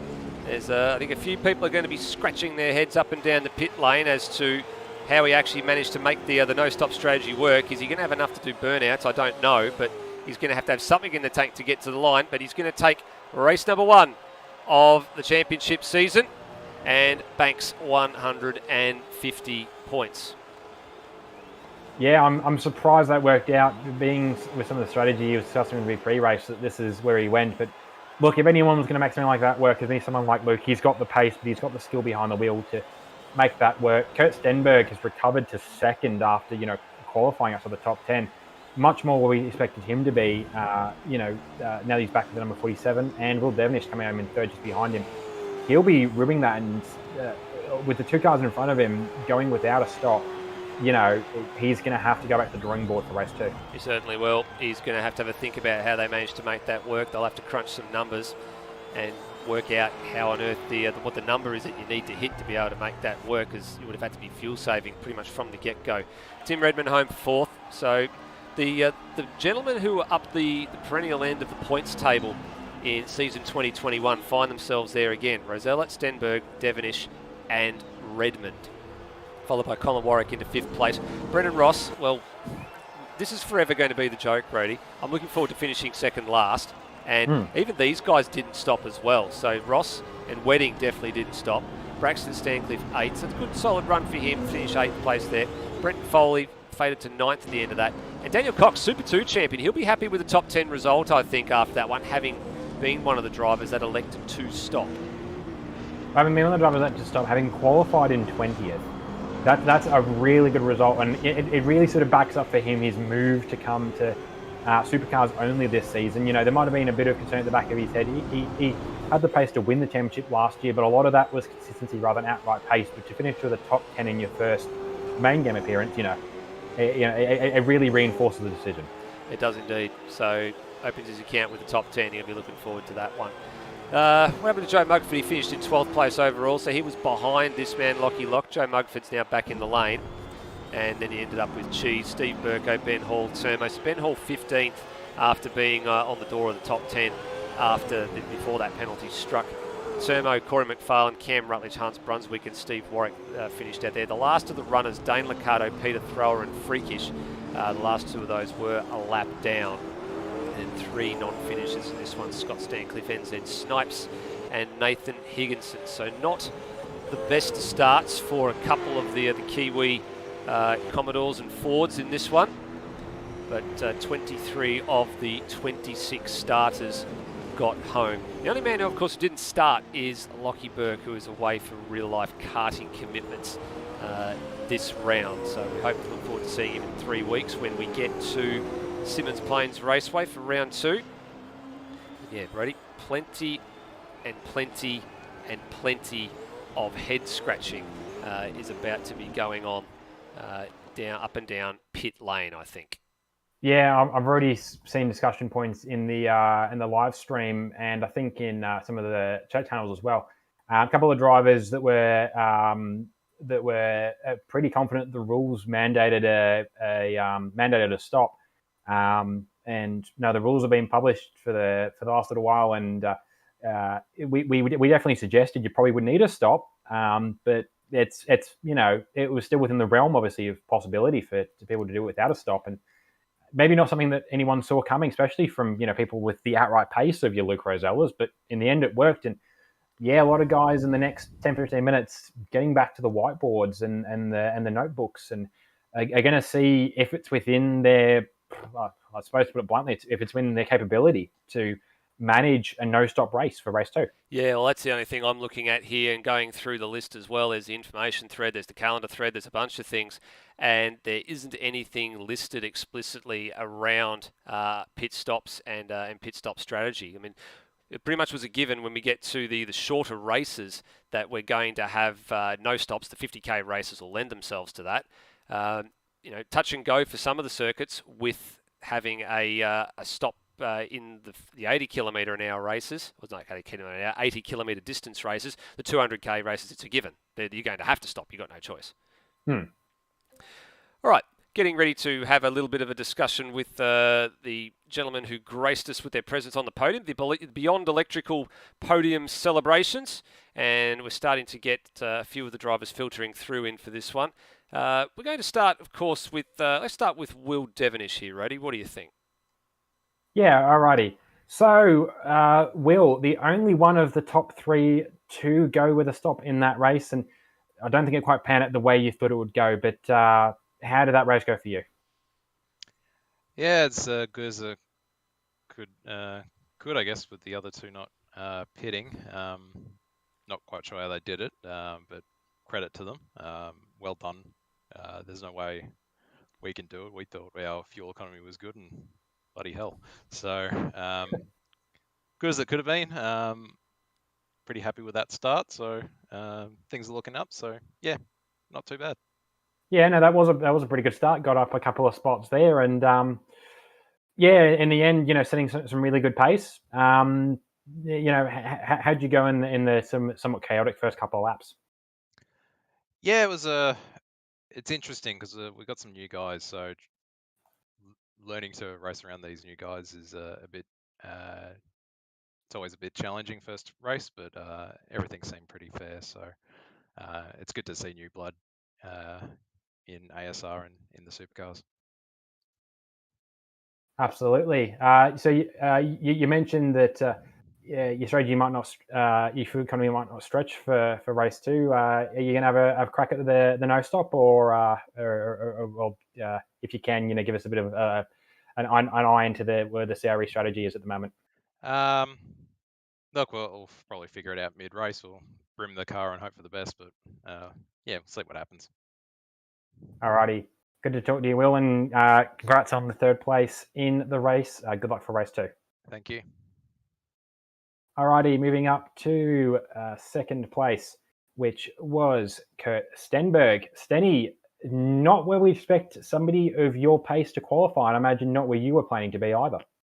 No, not where I was planning to be, but I don't really think I've got the pace of the top 5 guys tonight, and I blew both my laps, so you do that, you make an error, you start P12. So, but yeah, we stuck to the plan in the race, and we just wanted to stay out of trouble in those opening laps. And over the moon. I'm ecstatic with that recovery. No, that was a pretty strong recovery. Obviously, up 10 spots to get to the end. So, are you back to the no stop strategy, early, or did you come into this relatively late? Let's just say our team, we've got a few guys that did some numbers, and yeah, I was going into the race with the full intention of doing it, and was only gonna change strat if it became not possible for some way, shape, or form. So yeah, and it went pretty successful. All right. One thing I do want to talk about quickly, because you've mentioned this before, that you don't feel much luck running the number one on a car. Does the car feel a little bit faster now that you got the 47 back on the window? To be honest, it didn't feel very good in that one, but yeah, I mean, we didn't have any bad luck. It went perfectly to plan the race, so I think the thing between the seat and the steering wheel just has to do a bit of a better job of going faster in it, and everything else should be delivered. Absolutely. Now, yeah, there's a lot of factors that go into it, but you're doing it. You've done a pretty good job so far in race one, Kurt. Great work, and good luck for race two. No worries. Thanks, guys, and I'd like to thank everyone at AAR and SSR and Warwick Racing for all their help. Awesome. And finally, race one winner and defending champion, opening a book pretty strong, Luke Rosella. Yeah, thanks, Freddie. The race went to plan, executed it pretty good, and got the race win. So very happy. Yeah, we were talking pre-race strategy. I take it just politely that was you trying to pull my leg and throw us a bit of a furphy. Oh, it could have been. Yeah, I mean, like I said, we just stuck to the game plan. We worked out a specific way of tackling the race, and we just had to drive the thing straight, not crash the thing, and get the thing home. So yeah, I mean, perfect start to the championship, pole and race win. I don't know if I got the fastest lap, probably not, because I was driving like a grandma. But I mean, it was pretty good start for me. Yeah, I think in the end, Brenton Foley might have pulled the fastest lap as one of the guys who stopped. So obviously, race winning strategy, you're not going to change much up for race two. No, not at all. We're just gonna stick to the game plan. It's the ASR, Warwick Racing, and TTR Brains Trust have really worked hard throughout the last few days. To get a good game plan together. So I want to thank them, and on to race two, I guess. Awesome. Yeah, 100%. Good luck for race two, and good luck in qualifying. Cheers, Roddy. Alrighty, that's been our podium sitters.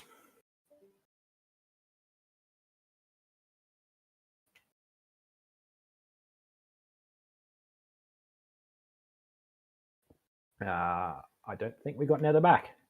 Nope, you're right. Now you do. I had it muted for a bit of a reason. Had something in here just with a child running around. Sorry.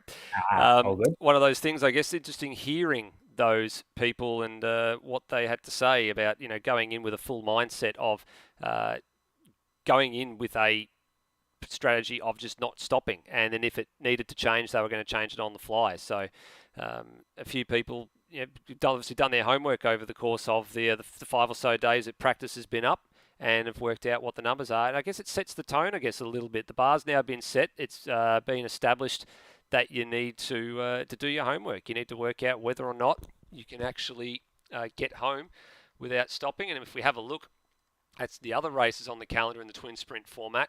Barbagallo, Hidden Valley, and Sandown and Pukekohe are the others. So some different types of circuits that are going to, lend, I guess, their different characteristics to decide whether or not you want to stop. I think Albert Park, you can get away with it. A, because it's a hard tyre. B, because the circuit's quite long, so you've got some long coasting and braking zones. And then C, the circuit has some flow, right? So that you can actually make that work.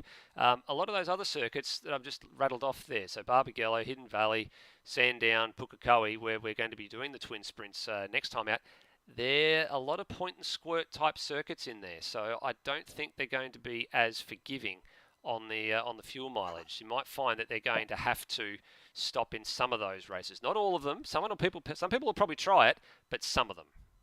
I mean, the other potential concern with those short races, or relatively short races, is where the tyres come into it. We saw it at the back end there. To be fair, it could have just been this worked, I'm going to celebrate on the way to the line, or it could have been where his tyres were at. But Luke's car was looking very squirrely on the run to the checkered flag. So whether the tyres, obviously they're on hard tyres and they're getting to the point where the tyres are looking a bit iffy, and they've got a much better shelf life than the soft tyres. So we might see that this is a bit of a one-off just from the combination of the hard tyre and the relatively short race. Absolutely. Well, let's take a short break from everything here at the Supercars Championship. We'll come back in a couple of moments and we'll get ready for qualifying number 2. Don't go anywhere. The 2022 ASR Supercars Championship is proudly brought to you by Cam Rutledge Electrical, a licensed electrical contractor in Nowra, New South Wales. And Beyond Electrical, specialists in electrical, domestic, commercial, industrial and maintenance work in Auckland, New Zealand. The ASR team would also like to pay thanks to those businesses that helped us over the course of the 2021 season. Matt Harvey Repair and Tune, Smith & Sons Renovations and Extensions, Design, Plan, Construct. Penrite, a better class of oil since 1926.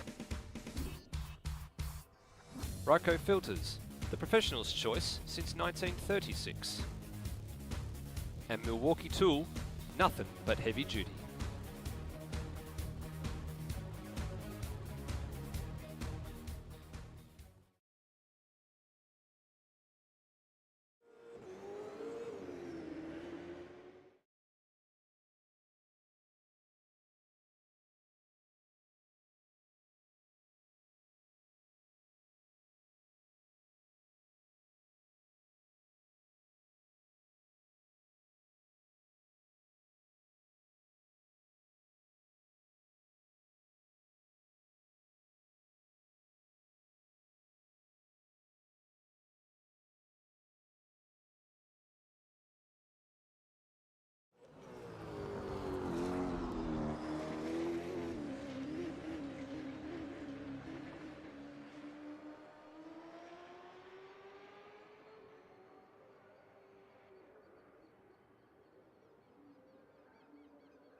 Welcome back, ladies and gentlemen. It's round number 1 of the 2022 ASR Supercars Championship, proudly brought to you by CRE Electrical in Nowra, New South Wales, and Beyond Electrical in New Zealand, up in the Auckland region. Righty, we've had some time to digest this. We've had some time to think about what's been going on. There's definitely, I guess you could say, a few unhappy campers in the field. If you... they're probably doing some head turning and some worrying about, are they going to be actually able to make it home on a full tank of fuel? Oh, there's definitely some guys in the field that are panicking a little bit on the strategy. There's also just some guys that obviously didn't have a great race there. In the live chat, Dane and actually Hans as well. Obviously Hans running into the wall early there. They're both not too happy with how their races went. Since obviously, as mentioned earlier, to Nathan Higginson, another driver who's become unlucky and who explains why he DNF'd. Scott Stancliffe has put a photo in our Discord of his shifter sitting on the floor. Yes, I've seen it. It looks like it's actually broken away from the mount that it is supposed to be connected to. Actually, the tubing has got some sort of a fracture or that in it. So that's definitely not a good sign to be seeing. And I'm wondering, that means he's probably gone and changed back to a paddle shift, I would suggest. I would say, yeah, I know that they do have two sim rigs in that household, but with this year, both of them have been used at the same time. So you can't just go and, do a Peter Brock and jump in a sister car and use Braxton's setup. So obviously Braxton's running as well. And I did mention, team orders and a rivalry. I don't think it'll get to the point where Scott would yoink Braxton out of his seat so that he could run. But not ideal for Scott. You're right. He's probably looking at, unless he's got some ready-made mount sitting somewhere, he's probably looking to run with the paddle shifters, which some of the guys do. You could argue it makes it easier. I mean, I know they've looked at it for supercars, but the fan feedback was pretty strong on that one, and they've sensibly, in my opinion, stuck with the sequential shift. Different car to drive, but can be useful if you're experiencing a lot of oversteer to be able to keep your hands on the wheel. Yeah, absolutely.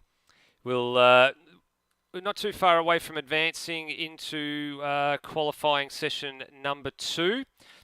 So the format with the twin sprint round is there is a qualifying session before each race, which is the same sort of format we ran throughout the entirety of the 2021 season. A little bit different this year. We've got a couple of the different race formats, so some of them will have qualifying before each race, some will have a single qualifying session, and everybody will have to figure out, if they qualify poorly, they're going to have to work their way back through the field in much the same way that the likes of Kurt Stenberg did in that first race just a few moments ago. All right, looks like everybody that is attending for qualifying is actually in the system. Looks like Freakish looks like he's having some sorts of dramas. Now, I believe Freakish has actually moved from New Zealand over to the United States already. We've been getting some information through. We've got a couple of drivers based in the USA now, which is great to see. You've got your mate Brad Severs, who's out of Indianapolis in the great state of Indiana. Actually, it's great that he's out of Indianapolis because the Indianapolis Colts are my team in the NFL, so I know precisely where that is. I was actually weighing up going over at one point to watch a game, but then COVID came along, so that didn't work. And then now with Freakish now being on the West Coast, as they call it, in California somewhere. Yeah, it's somewhere around LA from what we've heard, and if that's the case and he is there now, he's putting in the hard yards to be here. I know from experience with Brad, who runs in one of my cars in the Dev Series, he's getting up at something like 3:30 in the morning to be there in time for the qualifying session for the Dev Series. So using some rough brain math, it's something near midnight, if not 1 a.m. In LA currently. And as I remarked to, might have been Higo earlier, at that point, you're almost better staying up to race than you are waking up. So if he is there and it is currently midnight for him. No, well, the problem is, Rody, it wouldn't quite be midnight actually, because the times are it's not quite midnight. It's something very early AM. Yeah. Well, the difficult thing you've got to remember too is that it's not exactly Saturday morning for them. It's Friday morning. So it's technically it's a working day if you're doing on the working week or whatever he happens to be doing over there. So you've got to be careful too. You're right. You've then got to stay awake, do the racing, go back to sleep. You're already wired from doing the racing, and then you've got to get a couple of hours sleep and then get back up again. So it's a bit of an unusual sort of thing you have to do. Of course, depending on what your working hours and that are like over there. Yeah. The only consolation is it being a Friday morning, you can have a pretty slack feeling Friday, but you then got the weekend to recover, and it's only once every 3 weeks, so you've got a good chance to bounce back to a regular cycle again. It's not ideal by any means, but if he is going to turn up to a few more rounds this season, we do hope he does. Herculean effort to do it, and I know obviously from experience with Brad doing something much very similar. All right, qualifying 2. Everybody's on their out lap at the moment. Only 2 drivers yet to take to the circuit. Lewis Wedding and Will Devonish, surprisingly. So they're the only 2 that are not out. Oops, that's a moment for Dane Liccardo going off the circuit at turn 13, 14. So he then gets back onto the track. He's actually going to be the first man to set flying lap time when they all start. And as everyone tries to find themselves a bit of room. Bit of a log jam here, Roddy. I'm noticing, looking at the track map, there's a lot of people following a lot of people. So let's stay here. See, there goes Dane Liccardo down to Main Straight. Now watch them all come onto the straight. So we'll try and find their room. There goes Ben Hall, Daniel Cox. They've gone through. Stenberg dragging Higginson along. So that's an interesting ploy from Higginson. It's Snipes or Kane Gray, as you would call him now. Kane Gray. He's made his commentary debut. Then you've got Rosella. There's one of the Warwicks going through. A bit hard to tell because they're both similar sort of cars. There's McFarlane, Foley. That one's Steve. That's Cam Rutledge going through there as well. So they're all start to try and find their way. There goes the other Warwick McNeil. Let's go back this way. Now you can start to see they've all started to actually find their way and start to find some gaps. They're all backing up around the last couple of corners. Now they're actually starting to come onto the main straight. Lock. Steve Burko, there's Cheese. And then Mugford. So can he pull another one out of the bag? Can he pull another really good qualifying result out of the bag? And everybody now sort of found their little bit of real estate. Yeah, I think that I looked at the track map, and there's a point there where of the cars on track, which is all but 2 of the drivers currently in the session, all but 2 of those drivers were in Sector 3. And you saw a bit of a concertina. Obviously, the guys at the front slowed down a bit to give themselves a bit of room to really start get going. Everyone had slowed down behind. Got to a point where we're back with Mugford and Braxton Sandcliffe for like where they were doing, it was like a full Adelaide last sector train of cars, almost like a Monza train of cars all trying to get set up for a run. Me personally, I'm a bit impatient with those. I would have charged straight through. But luckily we're on a track where there's enough room. Everybody's now on a lap and they're only taking up, 3/4 of the track. It's not an issue where cars are going to catch each other doing that, but not an ideal way to go about it. Ideally, you set those gaps up as you leave the pits. No, he's. I noticed that as well. There's a few people that have actually aborted their lap and gone back to the pits and then gone back out again. Braxton Stancliffe and Colin Warwick have done that. So that's an interesting sort of point for them because they might not get 3 laps in. They're probably only going to get 2 from here. Yeah, one driver I've just seen who I think he was off the track because he has aborted his lap is Luke Rosella. So he was on a flying lap, but he was slow coming into the last complex. So this is obviously going to be a banker lap for him, but he's already 1 lap down. He's got to have another create a second one. Actually, no, there was a track tap that lap. That'll be why. That's so right. It was going to be a 1:59. Okay. So he's only got 1 run now, and he's got actually yellow just ahead of him. No, they're gone now. But yeah, a lot of guys having a crack. I saw Pete throwing the wall earlier in the session as well. So he's now essentially got 1 or 2 laps left to go. We're starting to see some times now come in. Kurt Stenberg topping the sheets. Yep, at the moment he is with a 56.5. Lockie Lock across the line there. Now Ben Hall's gone back to the pits as well. So he'd actually done a flying lap. He's aborted and then gone back out. So too Kurt Stenberg. So they've now gone for an inverse strategy. They've gone for 1 flying lap, get into the pits, get out, and then do 2 more. Some drivers are going for the do 2, get into the pits, come out, do 1, and some of them are just going for 3 straight. Yeah, another driver there I just saw picking up a track cut was Hans Brunswick. He was going to time in with a 158, so I suspect his track cut did not gain in time. No, definitely. So he's going to have another crack at the Terry again. And there was somebody slow around turn number 1 and 2 as well. And Snipes came around the corner. There was a yellow flag there. And I think looks like he might be in the process of aborting a lap. Actually, there's Peter Thrower that's off the road ahead of him, so that might have been what the yellow flag was for. Well, let's keep an eye on Scott Stancliffe as well, because without the shifter that he's so used to doing, he's been practicing with rather, going to go the old paddle shift. He's found quarter second up to sector 2 on his time, so it's not terrible. Whoa. Very, very sideways. A little bit of trail of smoke to go along with it. Currently sits in P6. Mugford's 55.7 is the early benchmark now with 3 3/4 minutes left in the session, but we've still got a number of heavy hitters to go. We've got 2 purple sectors showing up on the timing sheets for Luke Rosella as it stands right now. And as it stands, he's actually now gone top. There he is with a 154.6, so he was quite comfortable in that one there, as Scott Stancliffe actually aborts that lap. Ooh, there's what's going on here? There's a bit of funny business going on there. I'm not quite sure what happened. Rosella had bored the lap, pulled over, and there was people across the track, and I wasn't quite sure what was going on there for a minute.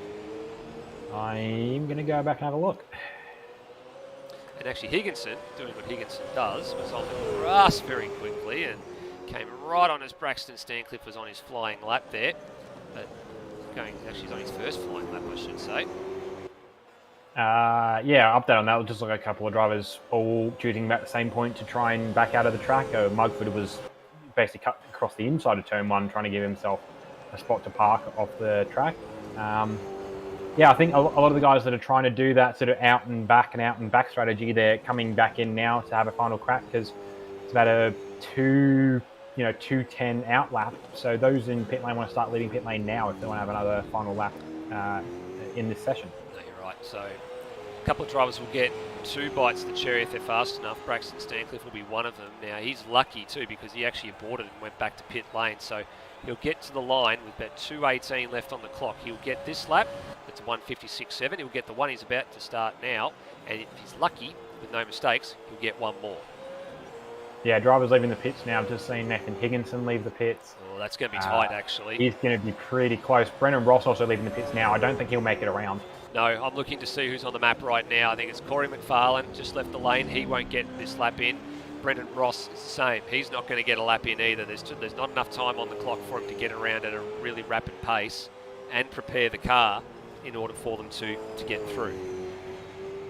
Yeah, so we're not far off seeing drivers starting there. Actually, I think at this point, I was just watching Hans Brunswick nearly looped it through the fast flip-flop. We're not far off drivers starting their final laps. Actually, Hans pulling over, I suspect. I can't tell if he's stopping or... No, he might just be gapping himself to some of the cars around him. He's going to have another crack, but he's still got a minute left to start his lap. But yeah, any lap started... within the next minute are going to be the final laps that we'll see on track. Yeah, no, I think Hans was actually pulling out of the way of Ben Hall in the Linton Q Mustang, and also Luke Rosella, who's gone through there. These guys are on their last, about to start their final laps as well. Rosella had aborted, gone back to the pit, so he's on another flyer. And Hall actually got a track violation on that last lap as well. So this will be his last bite of the cherry to improve from 12th place. 3 cars currently not out there on the track. Steve Burko, Termo and Daniel Cox. They're in pit lane. Likewise, Tim Redmond, who's very silently moved his way up to second overall in the grand scheme of things there. He's now set up in pit lane. Hans Brunswick's gone back to pit lane as well. So no more attempts at the times for those gentlemen. And my eyes are on McFarlane. He might have just pulled a rabbit out of a hat here. 20 seconds left on the clock, coming up to the last 2 corners now. He might just make it. He may very well just make it. 10 seconds on the clock now. He's going to get there by the skin of his teeth, I reckon.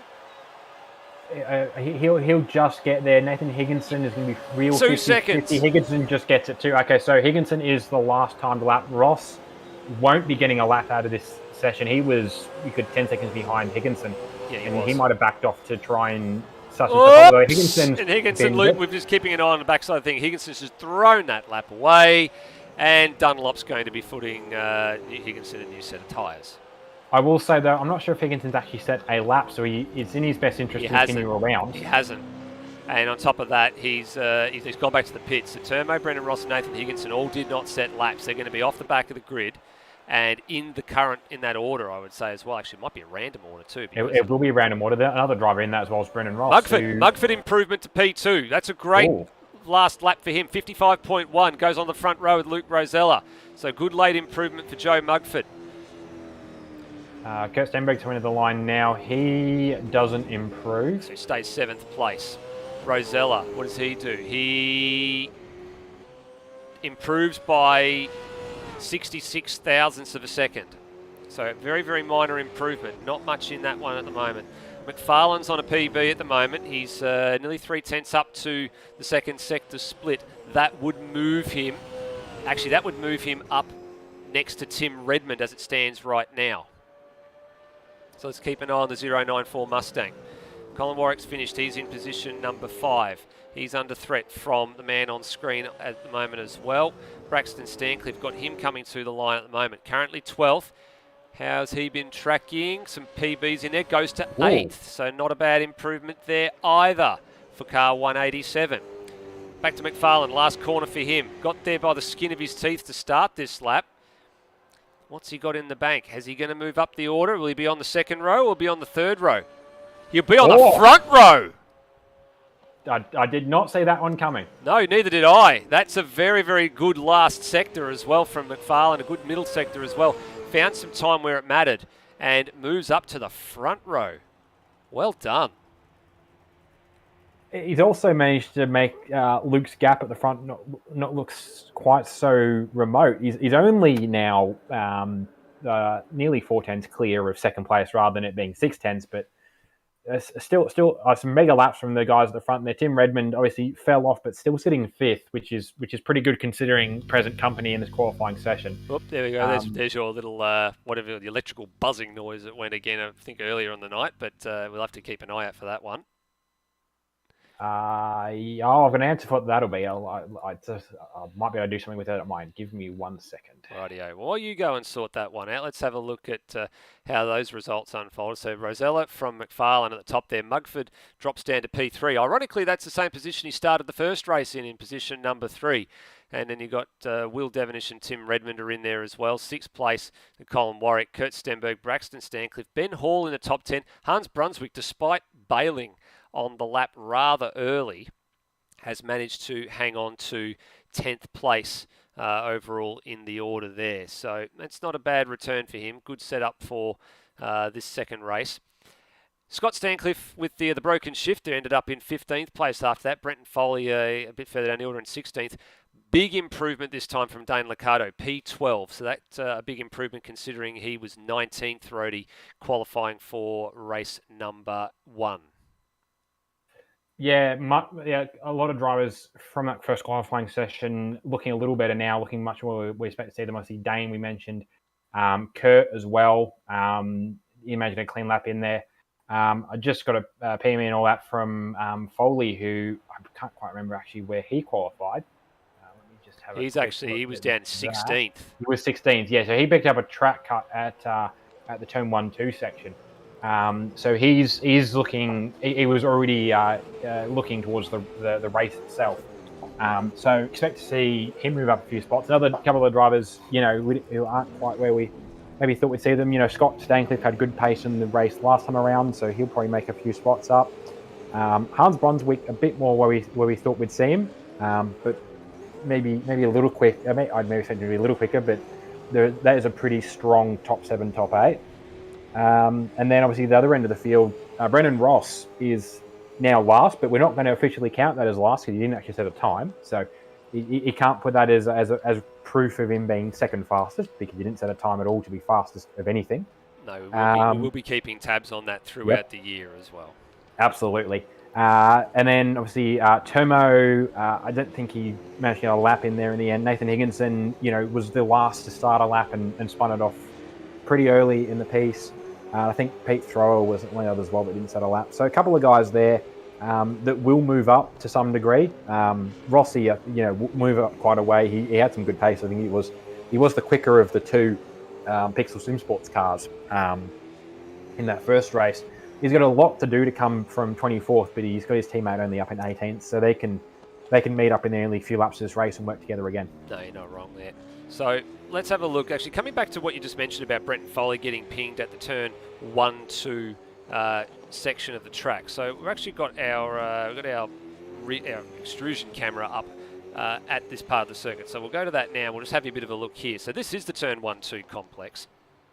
Now, in previous years gone by, you can see turn 1 there on the right of screen with the anti-cut curb behind it has been sort of toughened up a little bit over the course of the last couple of years. This year it's sort of been relaxed a little bit, so you can actually put 2 wheels in the air, and as long as you keep 2 wheels inside the track limits, you'll be fine. The other part of the equation is the exit curb of turn 1, which is essentially turn 2, that's in the dead center of the screen there. Now what that is, because you see we got coming through here Nathan Higginson, so he takes turn 1, takes turn 2, uses a little bit of that curb but not too much. And here comes Brenton Foley. He takes not too much curb on the inside, not too much curb on the outside. Now, the drivers have been instructed that you can actually use the AstroTurf that is behind the curb. So that's that strip of green between the curb and the grass. But when the curbing starts to end, you can see there's a little triangular section that just starts to where the last little bit of yellow is on the left-hand side. At that point in time, you need to be starting to move back off the AstroTurf and back onto the racing circuit. If you continue on for too long down the AstroTurf, you will be penalised by the race officials. So that's where the only possible spots that it could be done for. So you can see Burko and a couple others going through, and some of them using a little bit of different lines for that part of the curb. Some of them have obviously worked out where the limit is. Oh, that's, who was that? That was one of the Warwicks going through there. I think it was, actually who was it, 23rd? That'd be probably Steve Warwick, I think, going through there. And being a little bit off the grass. That was a bit too far wide, but in any case, that's how the curbing is structured. And that's the same around the whole entire circuit. So you can use those AstroTurf sections on the back side of the curbs, but when the curbing ends, you need to be starting to get yourself back into the confines of the circuit.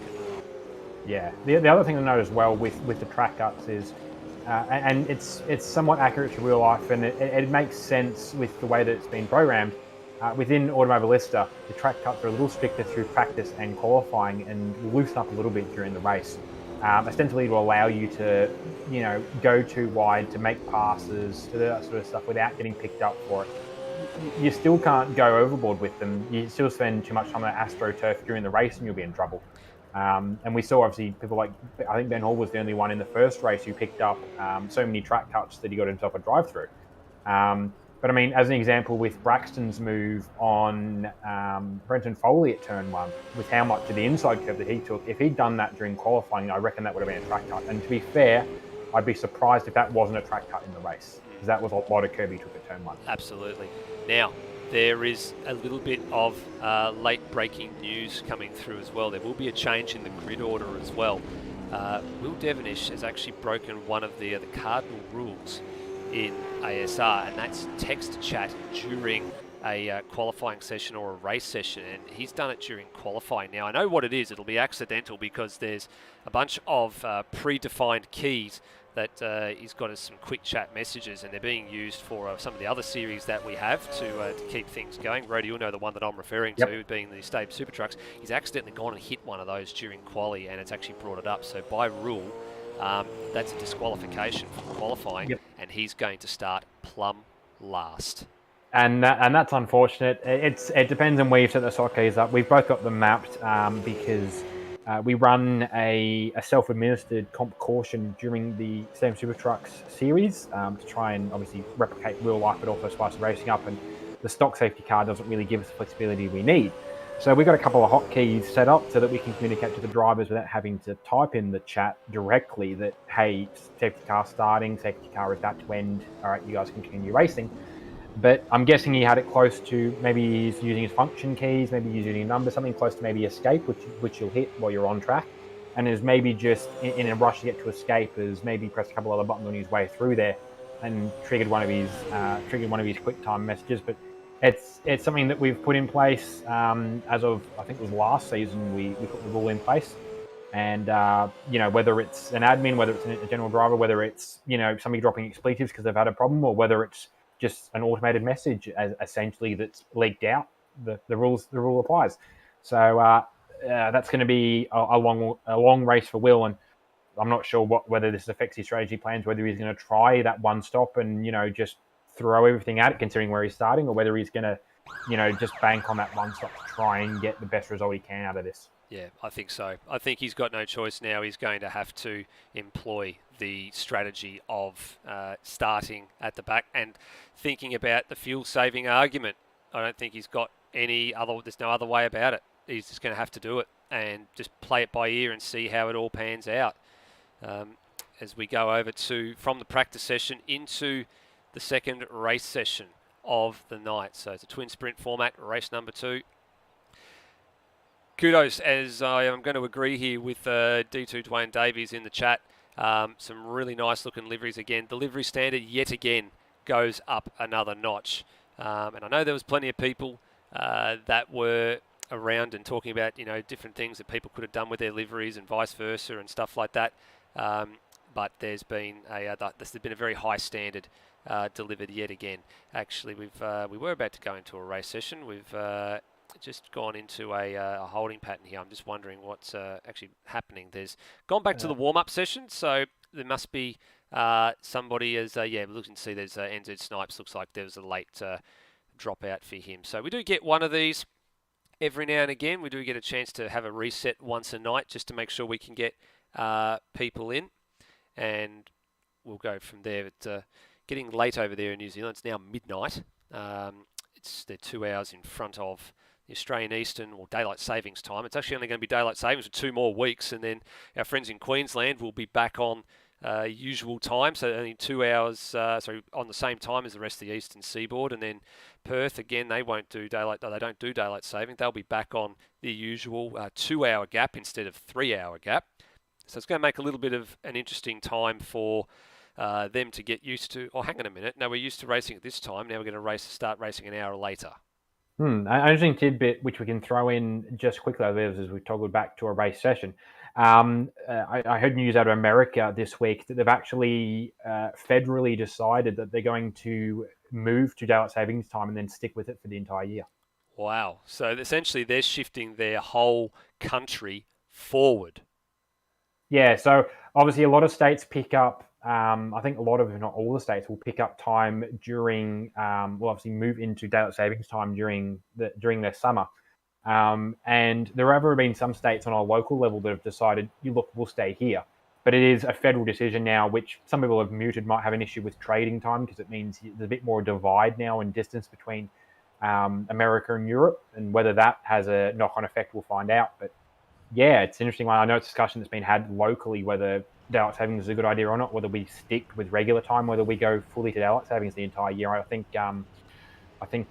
Japan is one of the countries that's moved to fully Daylight Savings Time as well. It'll be only a matter of time before the rest of the world just decides to move forward in time permanently. I think I'm not sure how that'll work out, but it'll be interesting to see how everything pans out with the Americans. Good luck to them. We'll see what happens in 12 months' time when it all starts to unfold.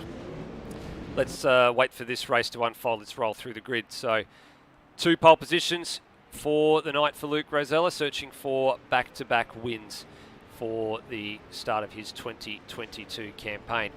Different man alongside him to start this one, Corey McFarlane, out of the number 094 Team Master Foods entry, position number 2. Joe Mugford starting third. Started third in race number 1, went a bit backwards, and he's going to try and get the better start this time around and play himself into some contention. Tim Redmond, position number 4, he's always up the pointy end of the field, qualifies particularly well, races fairly well, and banked a nice chunk of points in race number 1. Colin Warwick, P5 in the Blackshaws number 53, and already looks like there's some fuel saving going on down the field here. Starts alongside Kurt Stenberg in the TTR number 47. Braxton Stancliffe, another good qualifying for him, inside the top 10 yet again. He was 8th to start race 1. He starts race 2 in 7th. Ben Hall, another good qualifying for this young man. He started to get his boots on and really race hard and qualify well. So he's one to watch over the course of this season. Position 8 is his starting spot. Hans Brunswick, 9th place. And then NZ Snipes, 10th. Now, a few of these guys have moved up by virtue of the Will Devonish penalty as well. So Dane Liccardo, position 11th for the ERT Hornets entry. Lockie Lock for Luke McHugh Racing, so 2 Mustangs for the Luke McHugh team inside the top 12. Daniel Cox, good solid start for him with 10th place finish in race 1 on debut in the main game category. Starts out at P13, a little bit better than his toward rear of grid starting position last time out. Scott Stancliffe, position 14th, getting used to those what they call the flappy paddle gearbox, if you're quoting Jeremy Clarkson. Brenton Foley, position 15th, definitely not where he wanted to be further down the field. Steve Warwick in second of the Black Shores Smash Repairs entries. Lewis Wedding, position 17. He started further down the order in the first race, worked out well for him. Cam Rutledge, 18th in the CRE Motorsport Mustang. Cheese, 19th. Steve Burko, 20th, having not done a huge amount of practice, but still racing fairly well. Peter Thrower in the Infinity and Beyond number 56 machine. Nathan Higginson, 22nd. Got to keep that right foot in check. Have to keep that right foot in check throughout the course of this race. Termo, 23rd. Brendan Ross, 24th. Will Devonish, 25th and last. And that is the order for race number 2. And Zed Snipes managed to get back in, starts 10th, and looks like freakish. The West Coast time has unfortunately been a little bit unkind to him, and looks like he's had to go. So we're down to 25 runners for this race. Yeah, shame that he couldn't make the second race, but as I said earlier, full kudos to him for trying to run with us at all. We do try our best to accommodate for international times, but there's 24 hours on a clock and we can't be appealing to all of it. So good to see him in, and hopefully we'll see him again in round 2 in a few weeks' time. Absolutely. Well, there's your race facts again, thanks to Daniel Cox Design. And you've noticed, well, pit stop. What pit stop? There's no potential pit stop now. If you want to stop, you can stop, but where is it? When is it? How does it work? We're now throwing out the question marks over this one. If you want to transit the lane, that's what your time is. So let's see how it all unfolds. Just got the last of the cars lining up. I think Coxie is well out of position. He's just getting himself set up. A few drivers are struggling at the back here just to get themselves in order, but we are set to go. There we go. All right, race number 2 of the ASR Supercars Championship for 2022. And off we go. Again, fairly good conversion for Luke Rosella. Looks like a couple of drivers back in the field. Got a bit of a tardy start as well, but there's a few that have gained some spots here. Redmond down the inside at turn 1. Makes it 3 wide. Tries to box on with McFarlane. Tries to box on with Rosella. Makes the jump. Moves ahead. Good start for Redmond. Good start for McFarlane. Rosella down to 3rd. Warwick now on the inside of Rosella looking for P3. Yeah, one of the really ambitious moves off the start there was the Donut King Mustang of Snipes. He got tipped out at turn 1 and he's now back through the package and have to do that all over again. But no, some really good starts from the guys behind. Obviously Tim Redmond, Corey McFarlane, Luke Trot's back to 3rd. Colin Warwick's up his trumpet with Kurt Stenberg just behind. And then it's already starting to form a little train. Mugford, Braxton Stancliffe, and Dane Liccardo just ahead of Ben Hall. Bit of an average start for Mugford again, so he's pretty much his start's almost like Will Devonish in a way. He's gone backwards off the start-finish line and now back into, was it 6th place on the road now? Yeah, here he is, boxing on. Dane Liccardo's at a good start. Kurt Stenberg's in 2. Big lock up for Liccardo. Can he get it stopped? Yes, he gets it stopped and right around the outside too. What a great pass. Opportunistic pass, but what a good pass that was. 100%. I can't tell if that was planned or not, but that worked. I'm surprised that worked, and he'd be probably pretty happy with that if he wasn't, Oh no! Oh, Mugford! Did he lock a rear or did he get some help? There's cars going off left, right, and centre. Where are they all? It was just him and Braxton Stancliffe. Braxton Stancliffe a bit late on the brakes. I'm not sure whether it was a lock-up or just missed them, but straight in the back of the TriStar Racing Commodore, and they're both wide of the corner. There we go. So that'll be the cause of that. Let's have another look at that one from the Braxton Stancliffe on point of view. Here he is in the wheel tracks of Joe Mugford. A little bit vulnerable, having just been passed by Dane. And let's have a look here. So Mugford to the inside. Oh, he took the defensive line. Unfortunately, that one is going to be on young Braxton Stancliffe. That's a very, very big error. Yeah. Not much more to say from that one. Back at the front, Dane Liccardo now closing in on the back of Kurt Stenberg. And actually almost already past Kurt Stenberg. So Kurt probably committing to that no-stop strategy, and Dane, I'd say from the pace, he's planning on stopping. Yeah, this is the strategy argument playing out here, the working out. If you want to get that no-stop strategy, you've got to sidestep the arguments. You've got to sidestep the faster guys and just let them have it. And regardless of what happens, Colin Warwick very wide, and that's sort of going to be the same sort of situation again here. Now, is Warwick going to throw out the anchors here and try and hold up Liccardo, or is he just going to let him go past and have it? Liccardo's probably going to have a little bit of a sniff down here at turn 6 if he can make it work. Oi, and there's the contact, and through. That was... that one didn't look good from... I was on board from Dane for that. He just didn't quite judge the gap fairly to Warwick on the way, and obviously made contact, hopped over his rear wheel, and then I think it's fair to say on the grass there he had an opportunity to scrub the speed off, and then a bit of a passenger right into Warwick's door, and that's dropped them both a number of spots. Yeah, here we go. Let's have a look at this on the Hamburger Cam replay for Dane Liccardo. Tried to pull him over. He was there. He just wasn't quite... Yeah, and that's a little bit odd. And he just was there, but he just wasn't quite far enough to the right to try and make that move work. That's all it was. Just out of the line just by a fraction, and that's all it took. And that's dropped him right to the very back. And there's cars spearing off over the place. A whole bunch of dust being kicked up there. And Dane's gone back to 25th place, and looks like Cole Warwick only dropped about 4 or 5 spots in that one, so it wasn't actually too bad for him. Yeah, he's lucked out in the end. I think he dropped behind Steve Warwick and Daniel Cox, but he's since managed to get past the two of them. Daniel Cox actually wide out of the fast flip-flop and had to cede position to a few cars. So he's now back into 10th. Got Cheese coming up through as well. Already up 8 spots off the start, and only just 2 laps into this race. Pretty good start for Cheese. Absolutely. Have a look at Will Devenish as well. He's wasted 0 time starting from the back of the grid, already up to P6. And again, this will be one of those things that he has to think about whether or not he wants to go for the full beans and make the passes, or how can he actually save fuel here if he wants to try and get home from it. 57.6 for his best lap. That was his lap last time around. And his opening lap, of course, the standing starting lap for everybody here, was a 2:10.0. So not exactly fast, not exactly slow, but has made some good gains. And Ben Hall and Kurt Stenberg are the next targets for him. So don't rule him out for a podium just yet. I'm not counting him out, but we need to see this unfold further over the next sort of 5 or 6 laps to really see what he's going to do. Yeah, considering the fact that he's already pretty much caught Kurt Stenberg, who started up the front, I'm leaning to suggest that Will's running, 10/10 pace at this point, which, unless there's fuel numbers that even, the brains trust weren't able to calculate, that leans to me to suggest he's going to stop this race. But that would probably mean if he's committing to that strategy, he's going to run these tyres as hard as he can run them up until he's stopped. Probably stop right in the middle so he can have the most fresh tyre in the race. And then obviously run through the fresh set of tyre at the other end of it. Look at this. Getting almost held up a little bit with the battle that Kurt Stenberg and Ben Hall are having. Yeah, Ben Hall wanted to take a look at turn 14, and now he's wide, and now that'll be on the horn there. Ben Hall saying, hey, you're in the sister team or in the satellite team, get out of the way because I need to come through as we head on to the main straight. McFarlane into a 55.7, Redmond into a 56.4.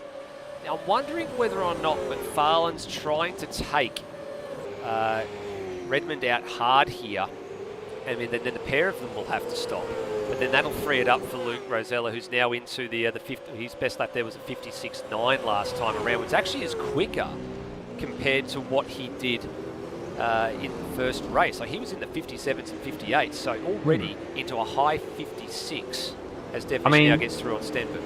The connection isn't so obvious, but for those that aren't in the know, AAR's principal and team boss is Luke Rosella. Obviously not running with AAR, running with Synergy Sim Racing.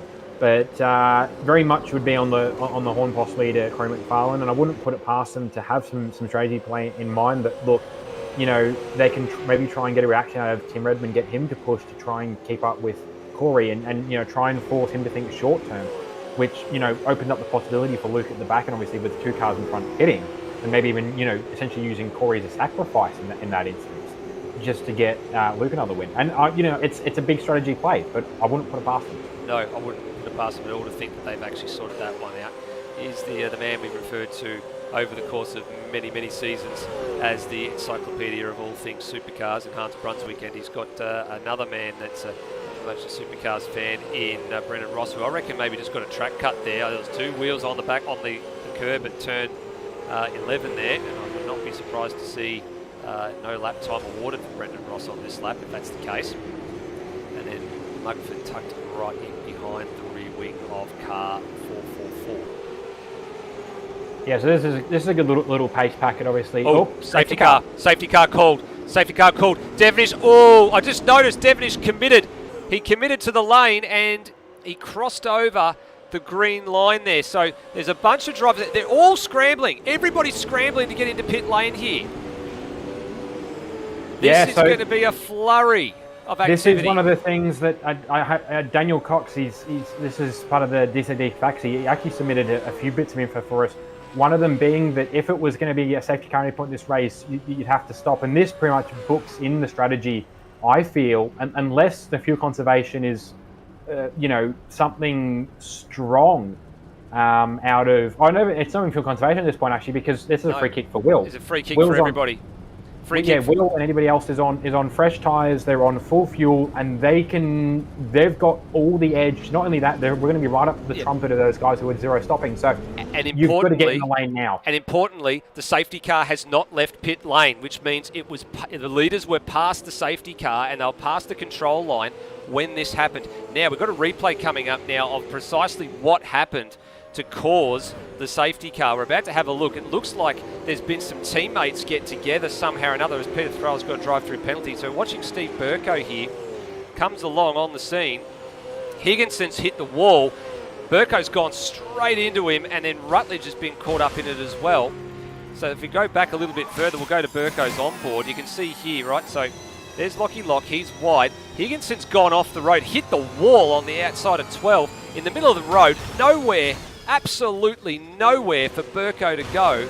And then, for good measure, Rutledge gets caught up in it as well.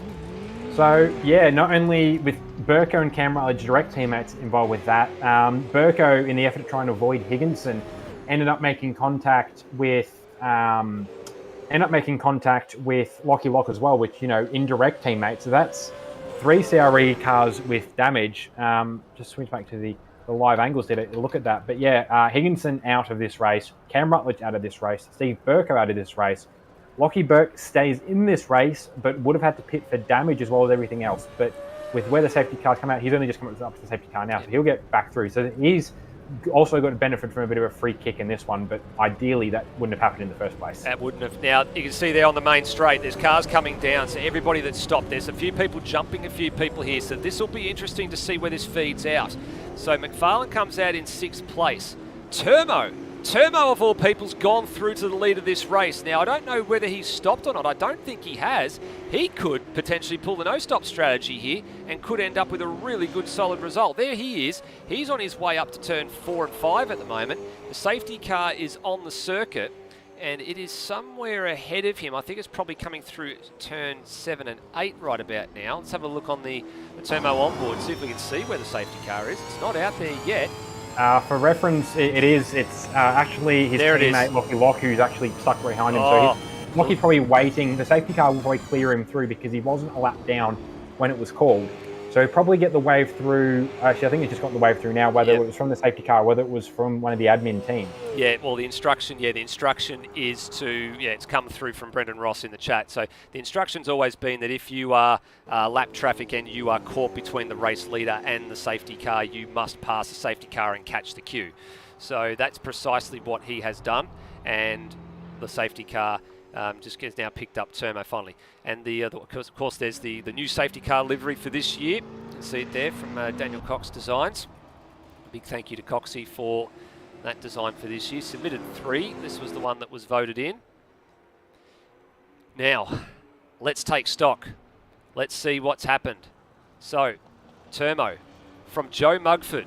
So, Mugford, I'm looking to see now whether or not some of these drivers have actually been in for a stop or not. I don't think Mugford has not, so he hasn't been in for a stop. He actually has recovered, so he's going to be in fuel conservation mode here. Braxton Stancliffe has not been in for a stop either. Lewis Wedding doesn't look like he's been in for a stop either. He's been doing lap times in the 2-minute bracket. Dane Liccardo, same, he hasn't stopped. Corey McFarlane is the first of the drivers that has stopped in position number 5. So everybody behind McFarlane, so that you can see there, that's Redmond, Rosella, Stenberg, Ben Hall, Foley and Will Devenish. They've all stopped. So they've all got fresh boots here. The 4 cars at the head of the queue have the same tyres they started this race on, but they're saving fuel. They don't need to stop here, but can they hang on? That's the real question. Are they going to have enough life left in these tyres to fight, or are they going to have enough life and fuel in the tank to keep going? There's some big question marks over this top 4 right now. But it's an interesting top 4. It's spiced this race up very, very, very nicely.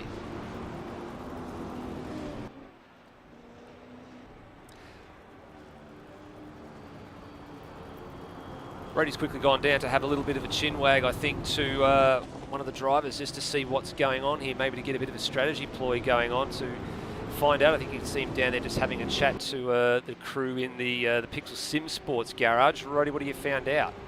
Just got a yoink through the way that we obviously handle safety cars. There is a mandatory clearance of penalties just in case somebody's done something the safety car doesn't like. But I have been informed that Pete Thrower will need his drive-through re-added as he sped in the pit lane to pick that up. So it's just Lewis has just pointed out to us for us to manage. One thing I was sitting there looking at, if it's been a free kick for the drivers, but it's actually been a bit of a free kick for Luke Rosella because he missed the initial stop, but because of where the safety car was, they got effectively another lap of green flag running. That meant that Luke could come around at pace, pit, and then come back out in the train where he is, where he's only third of the cars that have pitted, if that's the case. So it's more of a level playing field, which I'll be honest, from where I'm sitting, I didn't really want, because Luke has shown on ideal strategy that he's got the best pace of the field. So I don't know what this race is going to look like. I really, any predictions I had are kind of they were out the window, but now they're just completely gone, because I don't know what this means for Luke with, now Tim's right there, Corey's right there, and then the cars in front that haven't pitted, that I don't know what they're thinking strategy-wise, whether they're expecting another safety car that, I don't know, maybe complain to them or what this is, but I just don't know. I don't know either. That'll be the next question, is whether or not when the safety car is going in. Now, there is a new safety car restart procedure for this round and for the year moving forward as well. So when the safety car lights go out, the leader holds the 80k per hour speed limit. Then when the green flag is shown, the leader has the prerogative to go. They can go as soon as the green flag comes out or anywhere up to the control line. It is their discretion. We're about to get our first look at it right now. So let's see how Turmo handles this restart. Got our trigger to sort the penalties out. So Peter Thrower will have his penalty very quickly rescinded. It'll be penalties removed for any other drivers that do not that get one by being out of position in the queue. And we'll see what happens from here. There are a couple being issued, and away we go. Oh, there's already contact. There's already contact from people that were trying to jump the start. McFarlane's around, Dane Liccardo's around, and we've got another safety car. What a surprise.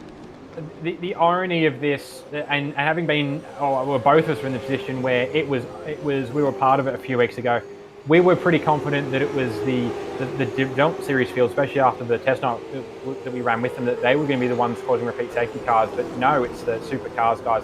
I'm just coming back to the replay to have a look. It was Dan Liccardo involved, just checking whether he got help. No, he tried to preempt the start and got into the back of Lewis Wedding. Corey McFarlane got into the back of him. They were both spun sideways across the track. I think two other cars got caught in that. A couple of guys would have made up a few spots in the run between the start-finish line and the safety car being called, but it would have been about 100 metres, and we're back on a safety car again. Yeah, well, that's disappointing too, because what Dane's done there is precisely the same thing that he did when he had the issue with Colin Warwick down turn 6 earlier on in the race.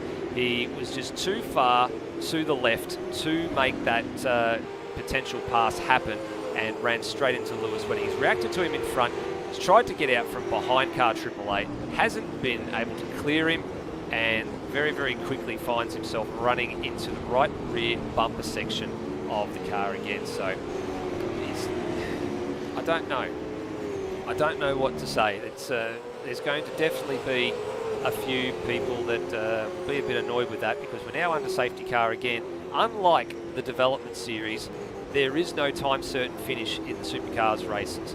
We did put a 25-minute time limit on the 8-lap encounters for the development series last week. Thankfully, we didn't get to that point. But the Turbo was doing the right thing. Everybody was there. It was just a case of, I think, maybe a few people reacted to what was going on. They got a little bit too anxious to get going. The next question will be, who is actually in the queue, and did anybody make an actual gain out of anything there? I'm not quite so sure. I saw a couple of cars come across the line, you know, a few spots wide. Kurt Stenberg having a race with, I think, Ben Hall and a couple others, and he's ended up ahead of Ben Hall, which I believe he might have been behind. Three cars in the lane here too, Rody. McFarlane, Colin Warwick, and of course Dane Liccardo coming into one car that has made a massive jump out of all that is Luke Rosette. He's passed Tim Redmond. And I can't remember who the other car was that he was strapped up behind, but he's now sitting fourth on the road. It's Termo, I believe, at the head of this. Termo at the head of this train. Mugford, Lewis Wedding, who was the lucky party in that, where he had pretty severe recontact and didn't die. Then Luke Rosella, then Tim Redmond, then Stenberg, then Ben Hall. Foley's now up to 8th. Will Devonish, after starting off the back of the grid, is now sitting in 9th, and with his pace, he's looking pretty good if this race does get to go back to green. Daniel Cox in 10th. She's in 11th. Hans Brunswick in 12th. Brendan Ross in 13th. They've both recovered pretty well as well through all this. Steve Rourke 14th. Snipes 15th. Braxton's back in 16th. That's a bit of a fall for him. Scott St. Cliff in 17th. Fall for him as well, but he was off the track at one point. Pete Thrower in 18th, and obviously he will still have to serve a drive-through as well. Then we've got Colin Warwick, who stopped just then in 19th, Corey McFarlane in 20th, Dan Liccardo in 21st, and Lockie Locke, who at this point is a lap down, in 22nd. Just having a look a bit further down the field just to see where everybody has come out after that. I was keeping an eye on Warwick, McFarlane and Liccardo, who came in to take some service there as well for obviously some damage and some tyres. Rody, I'm not quite so sure that Will Devonish is probably set here, because he would have had some pace and with some good tyres, but he's fast running out of laps. The more laps the safety car spends out there, the less time it is for him, the more desperate he'll end up having to be to try and make some passes. He probably wanted that to go to green flag ASAP. Yeah, from where Will sits, like Will's quick, but Will's got his very much one of those drivers that has a set time frame in place as to where he wants to be at a certain point in the race. And like even when the strategy changes, he's still got a set timeline that he wants to work to. And if he can't keep up with that timeline, which can be a little ambitious at times, he does start to drive a little harder. So yeah, you're right. The other thing as well, the continuous yellow safety car running is going to not be putting any tire temp in these tires. I mean, drivers can wiggle a little bit to get some tire temp, but realistically, they're not going to temp up the same way you would in a race scenario. Cold tires are bad. Cold soft tires are preferable though, because there's still some grip natively in a soft tire. There's not really any in a hard tire. So he's going to lose another lap when we get back running to getting some pace under his belt and getting the tire back under him. He might still make a pass or two here.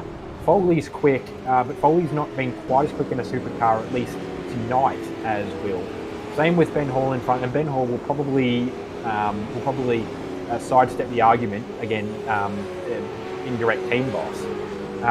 But from up in front of him, then we've got Kurt Stenberg. He's not going to give Will any bar, nor is Tim Redmond, and they're essentially going to be helping Luke Rosella build some sort of a gap over Will. Yeah, I think so too. Just getting a bit of word through as well. For some reason, Lockie Locke has gone a lap down in all of this. I'm just having a bit of a look now just to see what's happening there. I don't believe that's actually correct. We have seen the game throw out a few things here, and it may very well have been because of that instruction to pass the safety car. So just looking at that now, and I believe that he is going to actually be credited one lap. I mean, it won't put him... You'll still keep him off the back of the queue because you did have to catch up to the queue. He'll advance up to 18th with a lap room return. He's right behind Scott Stanford at the moment, who is the first car up the train who has lapped him. So with the lap being given back to him, he will end up sitting in 18th. So we're just looking at that one here and just seeing how that's going to pan out. Oh, there we go. It's actually just been applied now. So it looks like Brendan Ross is actually on the case in the server as well, and was indeed correct. So that does put him now back onto the lead lap and in the order that he's currently in. So that's good to see. All right. Down to turns 11 and 12 we go. So there'll be 6 laps on the board remaining when we go across the line this time around. The question will be whether or not we're going back to green flag running or not. Yeah, the only potential for this is that some of the drivers who are involved in that are now off the back of the train, but that said, you can still cause chaos at the back. The difference is potentially if there's another spill behind where there's any cars, the game might not trigger a safety car. Ideally there's no spill. Ideally, you know, these guys are the top 25 supercars drivers in ASR. If anybody should be able to handle a clean restart, it should be these guys. Absolutely. Now, all it takes is for them just to leave maybe a car length or two between each other at the restart. It's not a difficult prospect to do, and the safety car's going to go round again. So we're going to get another lap. And the safety car's set on a random schedule here as well. So the way that the safety car works is there's a minimum 2 laps. It will always do 2 laps regardless of what the situation is, but it will do up to a maximum of 4. So that means you could get 2 laps, could get 3 laps, could get 4 laps. It just depends on what the accident is, and I guess what the game and the server's feeling like at the time. Yeah, exactly. There's a bit of randomness in it, which emulates real life in that, you know, the simulation doesn't know what's caused it outside of it being a big enough incident to cause it, but it doesn't sit down and calculate, you know, 2 cars off, 3 cars off, you know, cars off in the boonies, cars, you know, damage on the racetrack. But it does a random calculation in an effort to sort of simulate real racing, where sometimes you get a safety car. I mean, like NASCAR will throw a caution because someone spun it. They'll keep going. They'll lose 3 spots, but they'll throw a caution for 3 laps anyway, just because it might be an issue. Whereas, you know, they'll throw a caution in NASCAR for, you know, 5 or 6 laps, or in NASCAR they'll even throw a red flag if there's been a big one. They'll still continue the race. But even then in supercars, you know, if somebody's gone off and knocked a bumper off somewhere, there'll be a 1 or 2 lap caution to let a marshal go out safely and retrieve that bumper. If you've had 2 or 3 cars off, then there might be a bit more time to get a tow truck around or a crane around, or some marshals to push them through a gap in the fence and clean the little bits and bobs off the track, get the broom out, and then you go back green flag running. So that's sort of what it simulates, and it puts a bit of nice sort of randomness into the strategy that doesn't make a safety car predictable. You can't go, safety cars will be 2 laps, are going to allow for X amount of fuel. You've got to really think on your toes, which, you know, rewards the guys who can do it and sort of feeds into the top flight of racing, because racing can turn on a dime. Many guys who had, you know, A and B strategies for this race in particular are probably already working on C, D, or E, and you've got to be that adaptable sometimes. Yeah, you do. It's going to be, I think, a sprint finish to the end here. I think whatever the strategy call is now, everybody's just thrown that strategy book out the window, and they're now just working on the fact, you know what, whatever I've got underneath me, I've just got to run until the end. That's all it is. They'll have to just put that book away, forget about it, not worry about it, just put the blinkers on, eyes forward, and go forward for the next 5 laps. That being said, though, there is another rule that we haven't really touched on here over the course of the last 2 hours or so, and that is the green-white checker finish. So if it gets to a point where there is a safety car that takes us beyond lap 16, it basically is a green-white checker finish to the flag, and there is the possibility that this can end under yellow. Yeah, we saw this with the Enduro Cup. We've also green-white checker in place for GD3. And actually, I had Daniel Cox in my inbox yesterday asking me about the permutations of how that would work. So if that does happen, we know somebody who might have been in on the fuel numbers needed to allow for that. Safety car is continuing around again. So 4 laps. So this is going to be a 4-lap shootout. So everyone's getting rather impatient here, and everyone's going to have to be sort of really, really, you know, on their game. They don't want to be caught again under a safety car finish, or even going to a green-white checker finish, because it could end in disaster. And you're already seeing just some of the energy and some of the output of the energy from the drivers. Luke Rosella, very aggressive tyre warming down the main straight. Tim Redmond as well. I think I saw Kurt Stenberg as well. Just going to answer a question from the live chat. Cool boy. The safety car is automated. There is actually an option within the game for us to manually run a safety car. We have done that for our GP3 series, which allows us to do slightly better rolling starts and stuff like that. And we did also have a manual safety car for the Sam Super Truck support race we ran at the Gold Coast Enduro last year. But in this case, it is automated, and that's what leans into the randomness. If it was manual, we could definitely go and have a word with safety car driver and say, "Boy, we'd like to have a decent sprint here. Can you pull it in?" But no, we're purely at the mercy of the random number generation, the RNG of this game. That's it.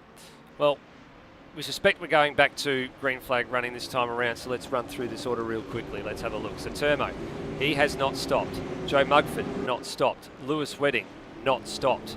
The top three are the only three in this field that have not toured the pit lane at some point in time in this race.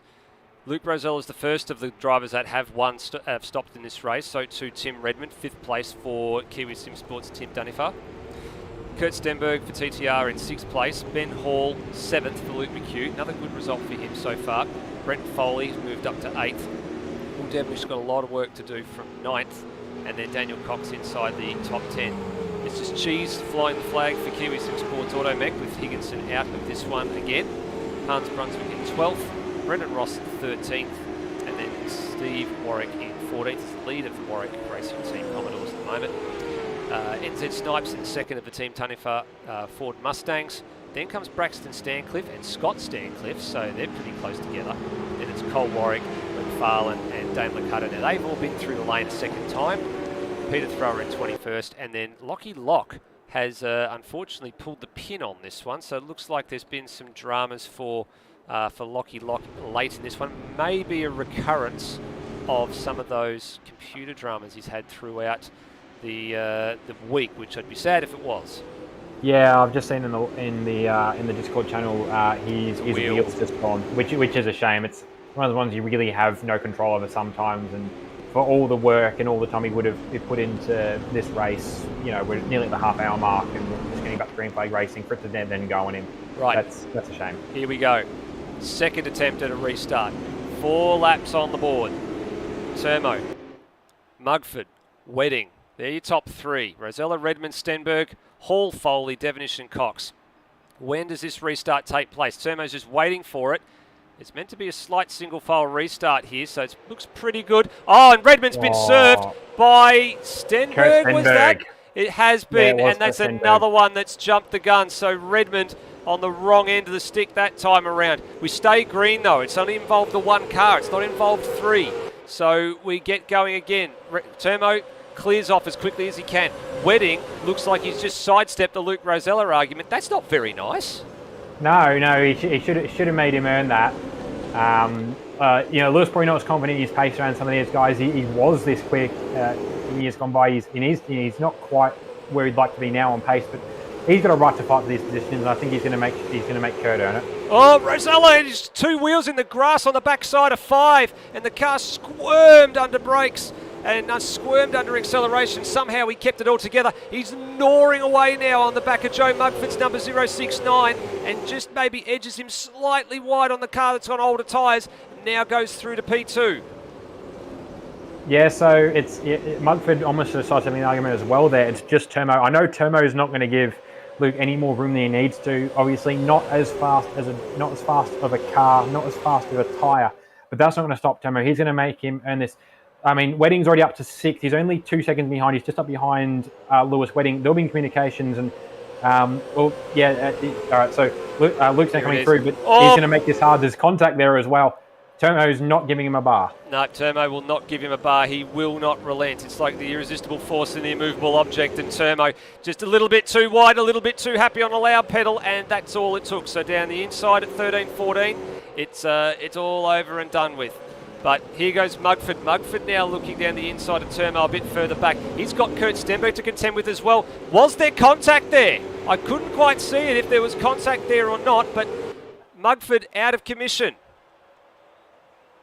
Here comes Will Devonish as well, looking a bit behind here. You can see up the back straight. Devonish boxing on with Lewis Wedding, who's not giving him a bar either. Where was this against Luke Rosella? Yeah. I'm not gonna lean into any affiliations with this, but no, he's giving Will absolute trouble for this. Nearly both those cars around at one point, and in the end, actually, Lewis has not helped himself there because he's given Foley a chance to get around the outside, and if Foley can stick it, he might have. I mean, he's got the better tyres on Lewis Wedding. He can have a fight here. Ben Hall can have a fight. Brendan Ross at the back of this can jump in. Same with Daniel Cox and same with Cheese. And Cheese is in the top 10 too, so as a result of Mugford being spilt and Redmond being spilt, Cheese now finds himself into the top 10. Look at him kicking up the dust as they come through 5 and 6. Foley finally consolidates the move at turn 6. Well, if I didn't know any better, Lewis Wedding, I'd say he's been to the school of a bit of contact there with Ben Hall. It said him in the school of Netherelmian with the defensive driving he's putting on right now. You're right on the tyre. He's got no right being where he's at, but he doesn't really care. He's selecting his fights, but where he wants to, he's putting up one hell of a fight for each position. He is very much a cork in a champagne bottle right now, Lewis Wedding. He is just waiting to pop. This is just going to go bang in a very, very big way if it goes very sour very, very quickly. Because look at the cars behind him. Braxton Stancliffe, Steve, that's Steve Warwick in there. Cheese, Daniel Cox, Brendan Ross, Brent Hall. They're all bottled up behind car 888 right now. Yeah, monumental checkup happening. He's actually just brought one of the Stancliffe cars into it as well. I see somebody off in the background. It's Mugford, who's wide. Mugford and Ricardo. And a couple of others as well. We'll have to look at that a little bit later on down the replay here. But look at this, Lewis Wedding giving no quarter to Ben Hall as they come through the last couple of corners. Now, Hall wasn't able to consolidate a move on anybody down at turn 1 in the opening race, and then a couple of others showed him how it was done. He's going to do it. He's got to do it right now because he's running out of laps. He's only got 2 to go. Yeah, he's going to try and go around the outside here, but Lewis isn't going to give him any more room than he needs to. That said, he hasn't quite bottled turn 1, but he came in a bit too fast there for his tyres. He's managed to hold the curb and the apex, which is sort of blocked Ben Hall in. He's now all over the back of the 888 Commodore, trying to get a move on. We also got Braxton Stancliffe trying to get a move done on Brendan Ross. Might almost have a look at Ben Hall as well. And this is just the effect of having somebody at the front absolutely checking everyone up. It's forcing everybody behind to start into little squabbly battles. And it's really not a good place to be if you're in that battle pack because you don't know where to look. You're trying to make a move, as somebody's trying to make a move on you, and it's just 3-4 wide racing. It's very chaotic. Oh, there's a bit of accidental contact there as well going into 6 between Wedding and Ben Hall. But with the way that these guys are scrambling right now, I think that's probably going to happen. There is a bit of another battle going on a bit further up the order, and we'll have a look at that in just a tick as they come through this part of the course. Braxton Stancliffe trying to stick his nose in here. Here's the other battle of concern. Devonish on the back of Kurt Stenberg for second place. Now looks down the inside at 11. There's no space there. He's now going to have a bit of a look at turn 13. And I don't know if there was contact there or not, but that was a very awkward angle for me to look at that one. I'm not sure. I don't know. I'm going to go back and have a scrub while we keep an eye on the live action. Foley's now buying into this battle as well. No contact. There was no contact with Kurt and Will. Kurt just got it, just wobbled it off the curb. So that was all straight. That was probably the easiest way Will wanted that to go. He's going to make up something in the region of 7 seconds. I don't think he's going to get unless. Luke. Stancliffe, sorry, Brody Stancliffe looks like he got into the back of Hall, who then got into Wedding there, and then McFarlane's coming through as well. I think maybe McFarlane may have had a part to play in that. I'm not quite sure. It was a bit of a late look that I was having as it all happened there. But McFarlane, who's tried to march his way all the way through from, I think it was down about 17th or 18th after the whole stop sequence. But the upshot of that is I told you it was going to... No, and his car's round. His car's round. Mugford, a whole bunch of others around, and I think that was Braxton Stancliffe round there at the back. Braxton Stancliffe and Ben Hall. I think Ben Hall went off by himself. Braxton got into the side or the back of Corey McFarlane. That's sort of split this pack up a little bit. It's moved McFarlane now sitting in 6th. Ben Hall out of this race actually, which is a shame because he was running quite well there. Daniel Cox up to 7th. And then now Steve Warwick, Brendan Ross and Joe Mugford. Yep, so so they're all trying to box on here as well. They've all gone through. So Rosella's got a comfortable cushion here. He's out to about 10-second advantage, so there won't be any real change in the running order here, but he's actually lapped Tim Redmond, who's got a bit of a right to feel aggrieved with having been served after the restart there. So I think you've got to have a look at this battle for second. Kurt's trying to add a pretty big run on Will there, and Will's having no part to play in it. He's squeezed him right out of right down the inside. He's also just parked on the apex there. He got a bit of a bump from Kurt on his way through the fast flip flop. There's no love lost between these two big time rivals. No, absolutely not. He needs some help from Foley here, but Foley's not catching up at any great rate of knots. Go back to the race leader, so he's going to take the second win of the season, second win of the night. So you'll leave with maximum points, 2 poles, 2 race wins. You can't do any better than that. We go back to the other battle here, and it's on at the final corner. There's been a little bit of hip and shoulder here, and through goes Kurt Stenberg. I think he's trying to give this position back to Devonish. He knows he's done wrong here, but buys Foley into it. Is Foley going to have a late surge at the line here? It's been a long time between drinks on a podium for Brendan Foley, and no! Foley just a minuscule away from being able to wrestle a third place.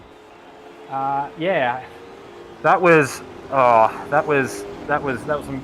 mega racing for the final podium positions. Termo recovered to 5th in the end after leading under safety car. McFarlane up to 6th, although potentially question mark with some of the stuff that happened, whether he was involved in some of that in the midfield. Cox finishes 7th, Ross in 8th, Mugford in 9th, and Steve Warwick in the top 10. Great result for Steve Warwick. So he kept his nose clean through, I think, a fair bit of that. And there's a Braxton Steam with a big lock up behind as well. But no, I am expecting there's going to be a few upset campers that are going to be making a beeline for the stewards room over the next 72 hours to have some discussions about what's going on there. I think there's a few people that have a bit of a right to feel aggrieved at the restart procedure there. Tim Redmond for one. And Lewis Wedding was actually got away with after the jump start there with Dane Licata, but it was the aftermath that was the problem. Yeah, it was, I think, McFarlane into Licata, so McFarlane's probably a bit aggrieved with Licata as a result of that as well. Yeah, and I think there'd be some, I think a few drivers have to take a little bit of time to settle down and calm down after all of that, and before they actually start going through and putting anything in. But yeah, what a chaotic finish. Chaotic middle part of the race and then a chaotic finish, and I think D2's called it perfectly. He wouldn't want to be a steward after this one. No, it's going to potentially be a bit of a. It's not the place I would have thought to have it happen. Yes, we sort of had an inkling with this with the Dev Series test night, but much different driver basis in Dev Series. Guys that maybe can't quite as experienced both with racing in a car and racing around each other. Where that sort of stuff just is more likely. But for the safety car, I think led 7 or 8 laps in this race, which is not what I would have thought from Supercars, and not this track, because an FIA Grade 1 circuit, it's one of the widest circuits we're going to visit all year. Next round I think is one of the narrowest. So it's not a finish I thought I'd see. It's a learning opportunity for a lot of the drivers. They've finally got an opportunity to, I suppose, practice safety car. The only unfortunate thing is that there's points attached to it, it's not what I'd tabled as the way to end the night. I'm actually just seeing I know a few drivers are happy about what's been going on here, but there is a few silly things going on at the moment, which I think a few people will be a bit annoyed about. And yeah, I've just noticed a few things, and I think that's actually a breach of the etiquette for the pull-down laps. So I wouldn't be surprised to see a couple of people just be a bit annoyed that they didn't get shown some respect that they probably deserved there after all of that. But everybody looks like they're making their way back to the lane now, so that will be race night over. And it's a good result for a few people in that one. Good result for Brent Foley, hair's width off the podium. Termo, who actually had a podium last year in the Supercar series at one point in finishing 5th, so not a bad return for him. McFarlane 6th. Daniel Cox, probably a good debut for him for a rookie. in the field and having moved up. And Joe Mugford, I know despite the bad stuff that's happened to him in this one, some of it not his fault, recovery to ninth, some good strong qualifying results for him though too, Rody. I think he can look forward to some really good racing over the course of the season if he continues to stick it out. I think he's got some talent, he's got some pace in there, and he could be mixing it up with some of these guys at a few tracks. Oh, absolutely, yeah. A very, very strong initial showing for Joe Mugford. Potentially involved in some squabbles, some of which he might have had a part to play in, some of which he might have just been a passenger for. But that's potentially part of the nature of some of just mid-pack racing. But altogether, pretty strong night from what I saw for him. And yeah, you're right. If he sticks in it, he's going to have I imagine, a pretty comfortable position, sort of, top of the top, middle of the top 20, back into the top 10 for most of the season. And if you can put a bit more pace into it, then, he's got iRacing, and TTL heritage. He might be up there with a few more of the iRacers in the field, your Colin Warwicks and your Kurt Stenbergs.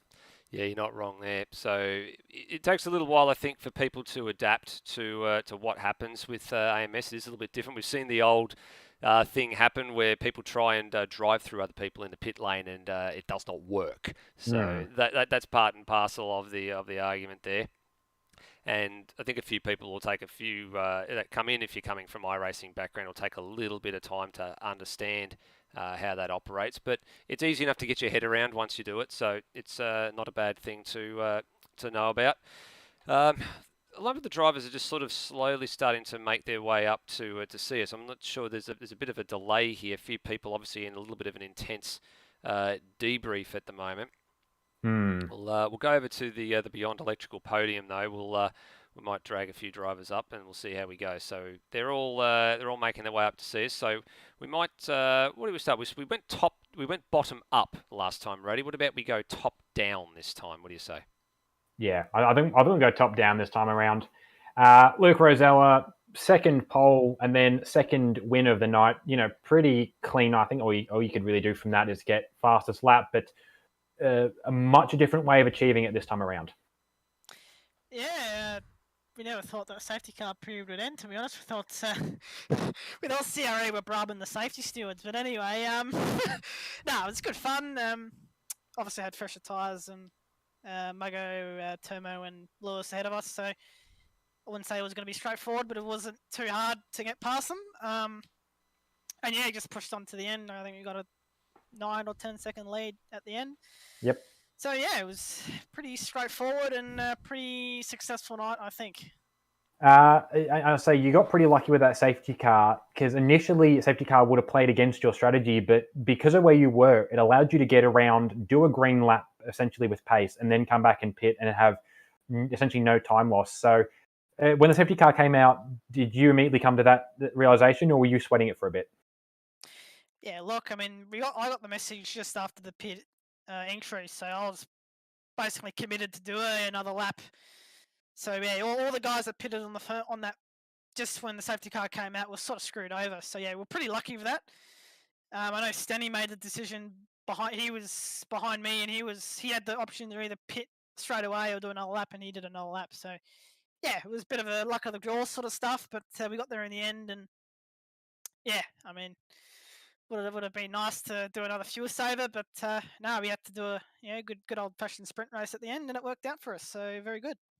Absolutely. So, hey, as you said, it's almost the best you can come out of this race, and obviously you're trying to mount a championship defense. You're feeling pretty comfortable going into next round at Simmons? Yeah, Simmons Plains is one of my favourite tracks, so I mean, I'm expecting you to do reasonably well there. Yeah, perfect start to the championship.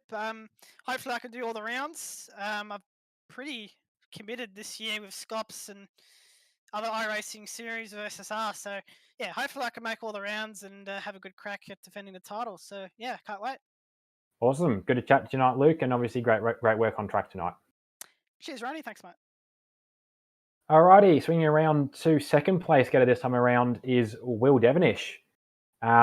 Pretty hard fought at the end there, Will, but how were things looking for you when the safety car came out?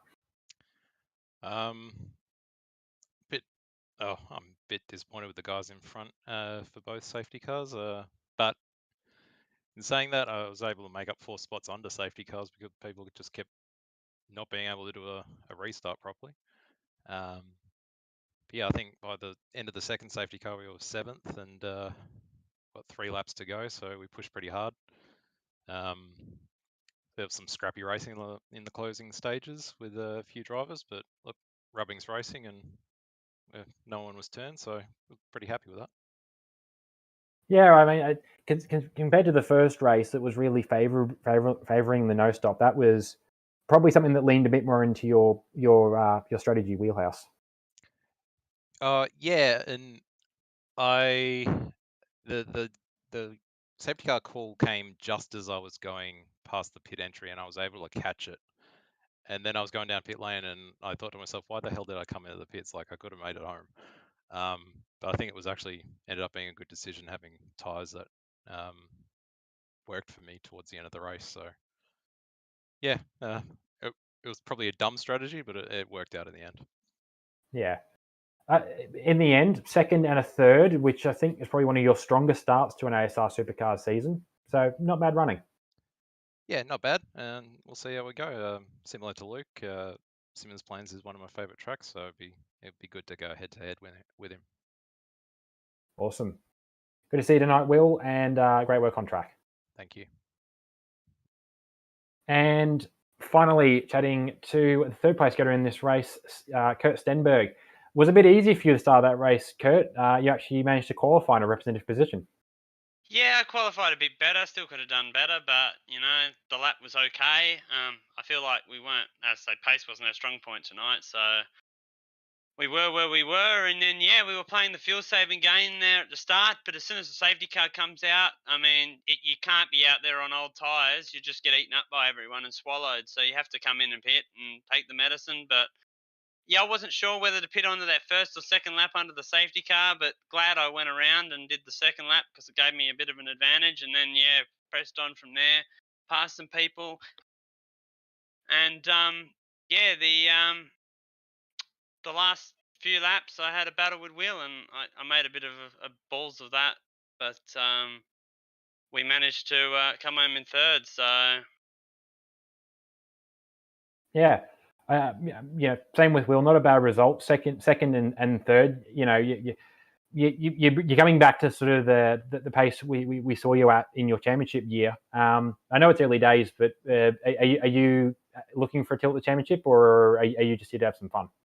I'm here to have some fun, but if it's on the line, I'm going to have a go at it. But I'm not thinking about that yet. I'll think about that in 6 months' time, I reckon. But obviously we just take every race as it goes and do as good as we can. But I'm pretty happy with 2 podiums tonight. I didn't think it was going to happen with the prep that we did pre-race, but I got to thank the other boys, Cole and Luke and all that, who did the setup work and all the strategy work that got us here. So I was a bit involved with it, but I didn't do too much driving to help out with it. So, but yeah, it worked out pretty well. But I am going to apologise to Will for the last lap because, I put a send on that wasn't going to happen, and that's why I backed out of it. And was happy to try and save third from Foley.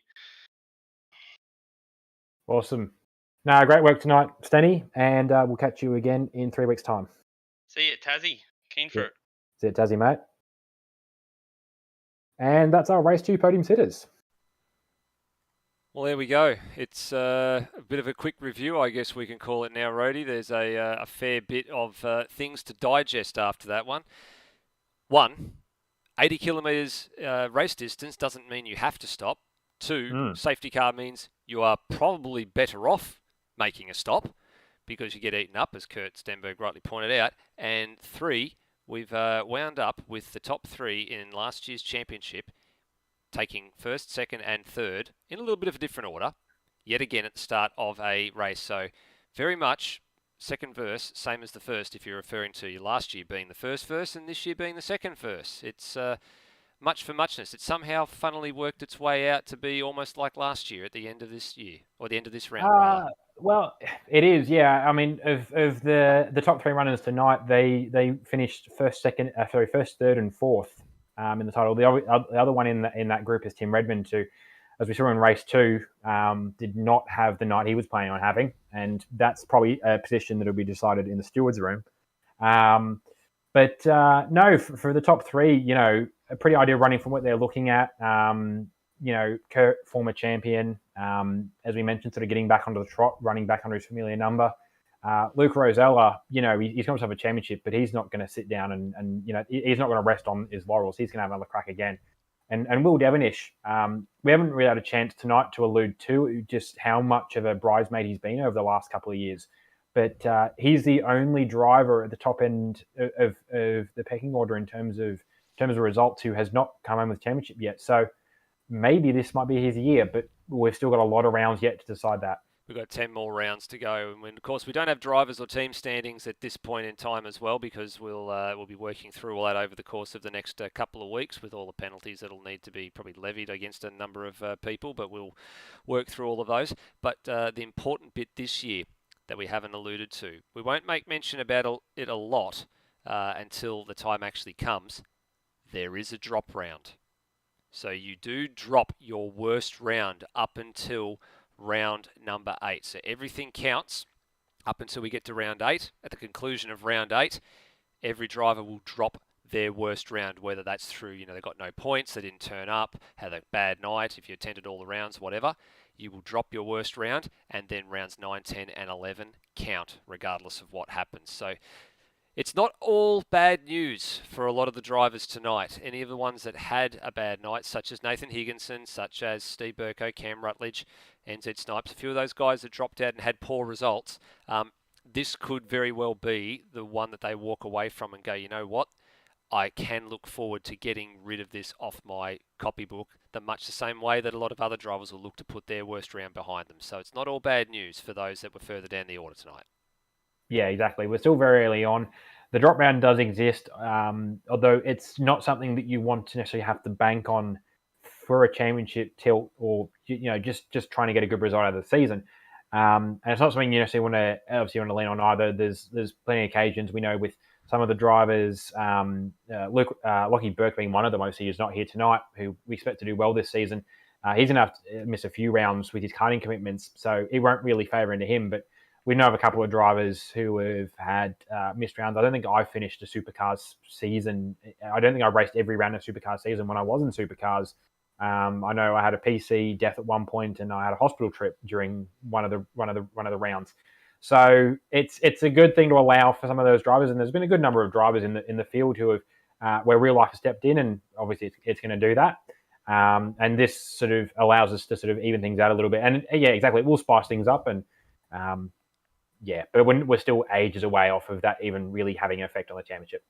Yep, I agree. Still a long way to go.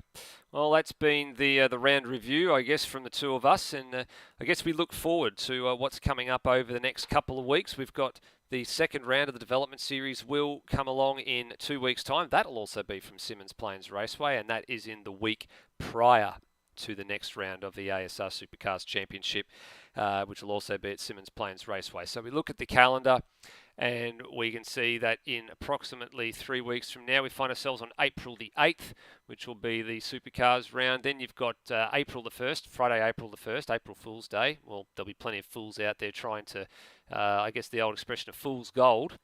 I'll be searching for some gold at Symmons Plains Raceway in the form of the development series in Super 2 and Super 3. And then we've also got to look forward to the first round of GT3 World Championship on the 5th of April. And there's plenty of drivers registered for that, and a few people I think are looking forward for wildcards, which is, yes, they are, and they do exist, which is great to see. And the first round actually takes place at Watkins Glen.